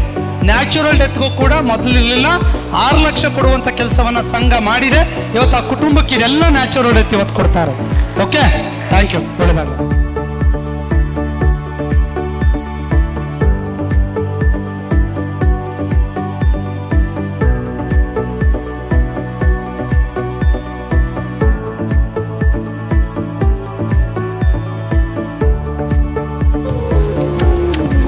ಅವ್ರ ಕುಟುಂಬಕ್ಕೆ 10 ಲಕ್ಷ ಕೊಟ್ಟಿದ್ದಾರೆ. ಗೋಲ್ಡ್ ಕಾರ್ಡ್, ಪ್ಲಾಟಿನಮ್ ಅಂತೇಳಿ ಸ್ಲಾಬ್ ಇರುತ್ತೆ, ಅದು ನಿಮ್ಮ ಗಮನದಲ್ಲಿರುತ್ತೆ. ಅವ್ರಿಗೆ 10 ಲಕ್ಷ ಅವ್ರ ಕುಟುಂಬಕ್ಕೆ ಸಿಕ್ಕಿದೆ.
ಎಲ್ಲ ಶಿಕ್ಷಣ ಇಲಾಖೆಯವರು, ಕಾಲೇಜಿನ ಮಕ್ಕಳು ಇಲ್ಲಿ ಜನಪದ ನೃತ್ಯವನ್ನು ಮಾಡಿ ತಮ್ಮದೇ ಆದಂತಹ ಸ್ಥಾನವನ್ನು ಪಡೆದಿರುತ್ತಾರೆ.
ನಮಸ್ಕಾರ. ಶುಭ ಸಂಜೆಯ ಶುಭ ಕಾಮನೆಗಳು. ಇಂದು ಕರ್ನಾಟಕ ರಾಜ್ಯ ಸರ್ಕಾರಿ ನೌಕರರ ವತಿಯಿಂದ ಇವತ್ತು ನಮ್ಮ ಜಿಲ್ಲಾ ಶಾಖೆ ವತಿಯಿಂದ ಅದ್ಭುತವಾದಂತಹ ಮಹಿಳಾ ದಿನಾಚರಣೆ ಮತ್ತು ವಿಶ್ವ ಮಹಿಳಾ ದಿನಾಚರಣೆ ನಡೆಸಿಕೊಟ್ಟಂತ ನಮ್ಮ ಜಿಲ್ಲಾಧ್ಯಕ್ಷರಾದ ವೀರೇಶ್ ಒಡೆಂಪುರ್ ಸರ್ಗೆ ಹಾಗೆ ರಾಜ್ಯಾಧ್ಯಕ್ಷರಾಗಿರುವಂತಹ ಮಹಿಳಾ ಮಣಿಗಳ ಒಂದು ಕಣ್ಮಣಿಯಾಗಿ ಅತ್ಯುತ್ತಮವಾಗಿ ಎಲ್ಲ ರೀತಿಯಲ್ಲೂ ಸಹ ನಮಗೆ ಮಹಿಳೆಯರಿಗೆ ಸಹಕಾರನ ಕೊಡ್ತಾ ಪ್ರೇರಣೆ ಕೊಡ್ತಾ ಇಲಾಖೆಯಲ್ಲಿ ನಾವು ಸಂತೃಪ್ತಿಯಿಂದ ಜೀವನ ಮಾಡಲಿಕ್ಕೆ ಚೇತನ ಮತ್ತು ಪ್ರೇರಣೆಯನ್ನು ನೀಡತಕ್ಕಂಥ ನಮ್ಮ ಇಬ್ಬರು ಷಡಾಕ್ಷರಿ ಸರ್ಗೆ ಮತ್ತು ರಾಜ್ಯಾಧ್ಯಕ್ಷರು ಷಡಾಕ್ಷರಿ ಸರ್ ಮತ್ತು ವೀರೇಶ್ ಒಡೆಂಪುರ್ಗೆ ನಮ್ಮ ಕರ್ನಾಟಕ ರಾಜ್ಯ ಸಾವಿತ್ರಿಬಾಯಿ ಫುಲೆ ಶಿಕ್ಷಕಿಯರ ಸಂಘದ ಪರವಾಗೂ ಸಹ ಅವರಿಗೆ ಶಿಕ್ಷಣ ಇಲಾಖೆ ಧನ್ಯವಾದಗಳನ್ನು ಅರ್ಪಿಸ್ತೇನೆ. ಧನ್ಯವಾದಗಳು ಸರ್ ನಿಮಗೆ. ನಮಸ್ಕಾರ. ನನ್ನ ಹೆಸರು ಅಂಜು ಮಾರ. ನಾನು ಎಜುಕೇಷನ್ ಡಿಪಾರ್ಟ್ಮೆಂಟ್ನಲ್ಲಿ SSM ದಾವಣಗೆರೆ ಶಾಲೆಯಲ್ಲಿ ನಾನು ಕೆಲಸ ಮಾಡ್ತಾ ಇದ್ದೀನಿ ಸರ್. ಇಲ್ಲಿ ಬಂದು ನಾನು ದಾವಣಗೆರೆಗೆ 6 ವರ್ಷ ಆಗಿದೆ. ಮೊದಲೇ ನಾನು ಹರಪನಹಳ್ಳಿ ತಾಲೂಕು ಉಚ್ಚಂಗಿದುರ್ಗದಲ್ಲಿ ಕೆಲಸ ಮಾಡ್ತಿದ್ದೆ ಸರ್. ಇದು ಬಹುಮಾನ ಸಿಕ್ಕಿದೆ ನನಗೆ. ನಾನು ಮಾಡಿದ್ದು ಕೆಲಸಕ್ಕೆ ನನಗೆ ಸಿಕ್ಕಿದೆ ಅಂತ ಭಾಳ ಸಂತೋಷ ಆಗ್ತಾ ಇದೆ ಸರ್. ನನಗೆ ವಿಶೇಷ ಸಾಧನೆಗೆ ಶಿಕ್ಷಣ ಕ್ಷೇತ್ರದಲ್ಲಿ ನನಗೆ ಪ್ರಶಸ್ತಿ ಬಂದಿರುವಂಥದ್ದು ಬಹಳ ಖುಷಿಯಂಥ ವಿಚಾರ. ಇದುವರೆಗೆ ನಾನಂತೂ ಒಂದು ಸರ್ತಿನೂ ಸರ್ಕಾರಿ ನೌಕರರ ಸಂಘದ ಮಹಿಳಾ ದಿನಾಚರಣೆಯಲ್ಲಿ ಪಾಲ್ಗೊಂಡಿಲ್ಲ. ಯಾಕಂದರೆ ಇಷ್ಟೊಂದು ಅದ್ಧೂರಿಯಾಗಿ ಇದೇ ಮೊದಲು ಅನಿಸುತ್ತೆ. ನನ್ನ ಅನಿಸಿಕೆ ಪ್ರಕಾರ ಇದೇ ಮೊದಲು ಇಷ್ಟೊಂದು ಅದ್ಧೂರಿಯಾಗಿ ಕಾರ್ಯಕ್ರಮವನ್ನು ನಿರ್ವಹಿಸಿದ್ದಾರೆ. ತುಂಬ ಅಚ್ಚುಕಟ್ಟಾಗಿ ಕಾರ್ಯಕ್ರಮ, ಬೆಳಗಿಂದಲೂ ಹಲವಾರು ಕಾಂಪಿಟೇಷನ್ಸು ಹಾಗೂ ಹಲವಾರು ಕಾರ್ಯಕ್ರಮಗಳ ಮುಖಾಂತರ ಸಂಜೆವರೆಗೂ ಕಾರ್ಯಕ್ರಮ ತುಂಬ ಚೆನ್ನಾಗಿ ಮಾಡಿದ್ರು. ಹಾಗೂ ಈ ಒಂದು ಪ್ರಶಸ್ತಿ ಬಂದಿರೋದಕ್ಕೆ ನನಗೆ ಬಹಳಷ್ಟು ಖುಷಿ ಆಗುತ್ತೆ. ಹಾಗೆ ಕರ್ನಾಟಕ ಸರ್ಕಾರಿ ನೌಕರರ ಸಂಘದ ಎಲ್ಲ ಪದಾಧಿಕಾರಿಗಳಿಗೆ ನಾನು ಹೃತ್ಪೂರ್ವಕವಾಗಿ ಧನ್ಯವಾದಗಳನ್ನು ಸಲ್ಲಿಸ್ತೇನೆ. ಆರಿಫಾ ನಸೀರ್ ಸರ್ಕಾರಿ ಉರ್ದು ಪ್ರೌಢಶಾಲೆ ಮಲೆಬೆನ್ನೂರು. ನಾನು ಇಲ್ಲಿ ವಿಜ್ಞಾನ ಶಿಕ್ಷಕಿಯಾಗಿ 15 ವರ್ಷದಿಂದ ಕೆಲಸ ಮಾಡ್ತಿದ್ದೀನಿ. ನನಗಿಂತ ನನ್ನ ಮಕ್ಕಳಿಗೆ ತುಂಬ ಚೆನ್ನಾಗಿ ಪರಿಸರದಲ್ಲಿ ಆಗಲಿ ಅಥವಾ ನಮ್ಮ ಶಾಲೆ ಎಲ್ಲ ಪ್ರತಿಯೊಂದು ಸ್ವಚ್ಛತೆ ಆಂದೋಲನದಾಗಲಿ ಪರಿಸರದ ಬಗ್ಗೆ ಆಗಲಿ ಚೆನ್ನಾಗಿ ಮಕ್ಕಳಿಗೆ ಅದು ಸಾಧಕಿಯಾಗಿ ನಾನು ಒಂದು ಶಿಕ್ಷಕಿಯಾಗಿ ಕೆಲಸ ಮಾಡಿದ್ದೀನಿ. ತುಂಬ ಧನ್ಯವಾದಗಳು. ಎಲ್ಲರಿಗೂ ನಮಸ್ಕಾರ. ನನ್ನ ಹೆಸರು ಗೀತಾ ಕೇಟಿ. ಕೊಂಡಜ್ಜಿ ಗ್ರಾಮದಲ್ಲಿ ನಾನು 24 ವರ್ಷ ಅಂಗನವಾಡಿ ಕಾರ್ಯಕರ್ತೆಯಾಗಿ ಸೇವೆ ಸಲ್ಲಿಸಿ ಖಾಸಗಿಯಾಗಿ ವಿದ್ಯಾಭ್ಯಾಸವನ್ನು ಮಾಡಿಕೊಂಡು ಡಿಗ್ರಿ ಮಾಡಿಕೊಂಡು ಈಗ ಮಹಿಳಾ ಮತ್ತು ಮಕ್ಕಳ ಅಭಿವೃದ್ಧಿ ಇಲಾಖೆಯಲ್ಲಿ ಮೇಲ್ವಿಚಾರಕಿಯಾಗಿ ಕಳೆದ 7 ವರ್ಷಗಳಿಂದ ಕೆಲಸ ಮಾಡ್ತಾ ಇದ್ದೇನೆ. ಸಮಾಜ ಸೇವೆ ಕ್ಷೇತ್ರದಲ್ಲಿ ಈ ಪ್ರಶಸ್ತಿ ಸಿಕ್ಕಿರುವುದು ನನಗೆ ತುಂಬ ಸಂತೋಷ ತಂದಿದೆ. ಆಯ್ಕೆ ಸಮಿತಿಗೂ ಮತ್ತು ನನ್ನ ಜಿಲ್ಲಾ ಸರ್ಕಾರಿ ನೌಕರರ ಸಂಘದ ಎಲ್ಲ ಪದಾಧಿಕಾರಿಗಳಿಗೂ ನಾನು ಧನ್ಯವಾದಗಳನ್ನು ಅರ್ಪಿಸುತ್ತೇನೆ. ಧನ್ಯವಾದಗಳು ಸರ್ ಆಯ್ಕೆ ಮಾಡಿದ್ದಕ್ಕಾಗಿ. ಎಲ್ಲರಿಗೂ ನಮಸ್ಕಾರ. ನನ್ನ ಹೆಸರು ದ್ರಾಕ್ಷಾಯಿಣಿ ಅಂತ. ನನ್ನ ಕಳೆದ 16 ವರ್ಷದಿಂದ ಮೇಲ್ವಿಚಾರಕಿ ಕರ್ತವ್ಯವನ್ನು ನಿರ್ವಹಿಸುತ್ತಿದ್ದೇನೆ. ನನ್ನ ಸೇವೆ ಮಹಿಳೆಯರಿಗೆ ಕರ್ತವ್ಯವನ್ನು ನಿರ್ವಹಿಸುತ್ತೇನೆ ಹಾಗೂ ನನ್ನ ಎಲ್ಲ ಸಹೋದರರಿಗೆ ಧನ್ಯವಾದಗಳನ್ನು ಅರ್ಪಿಸುತ್ತೇನೆ.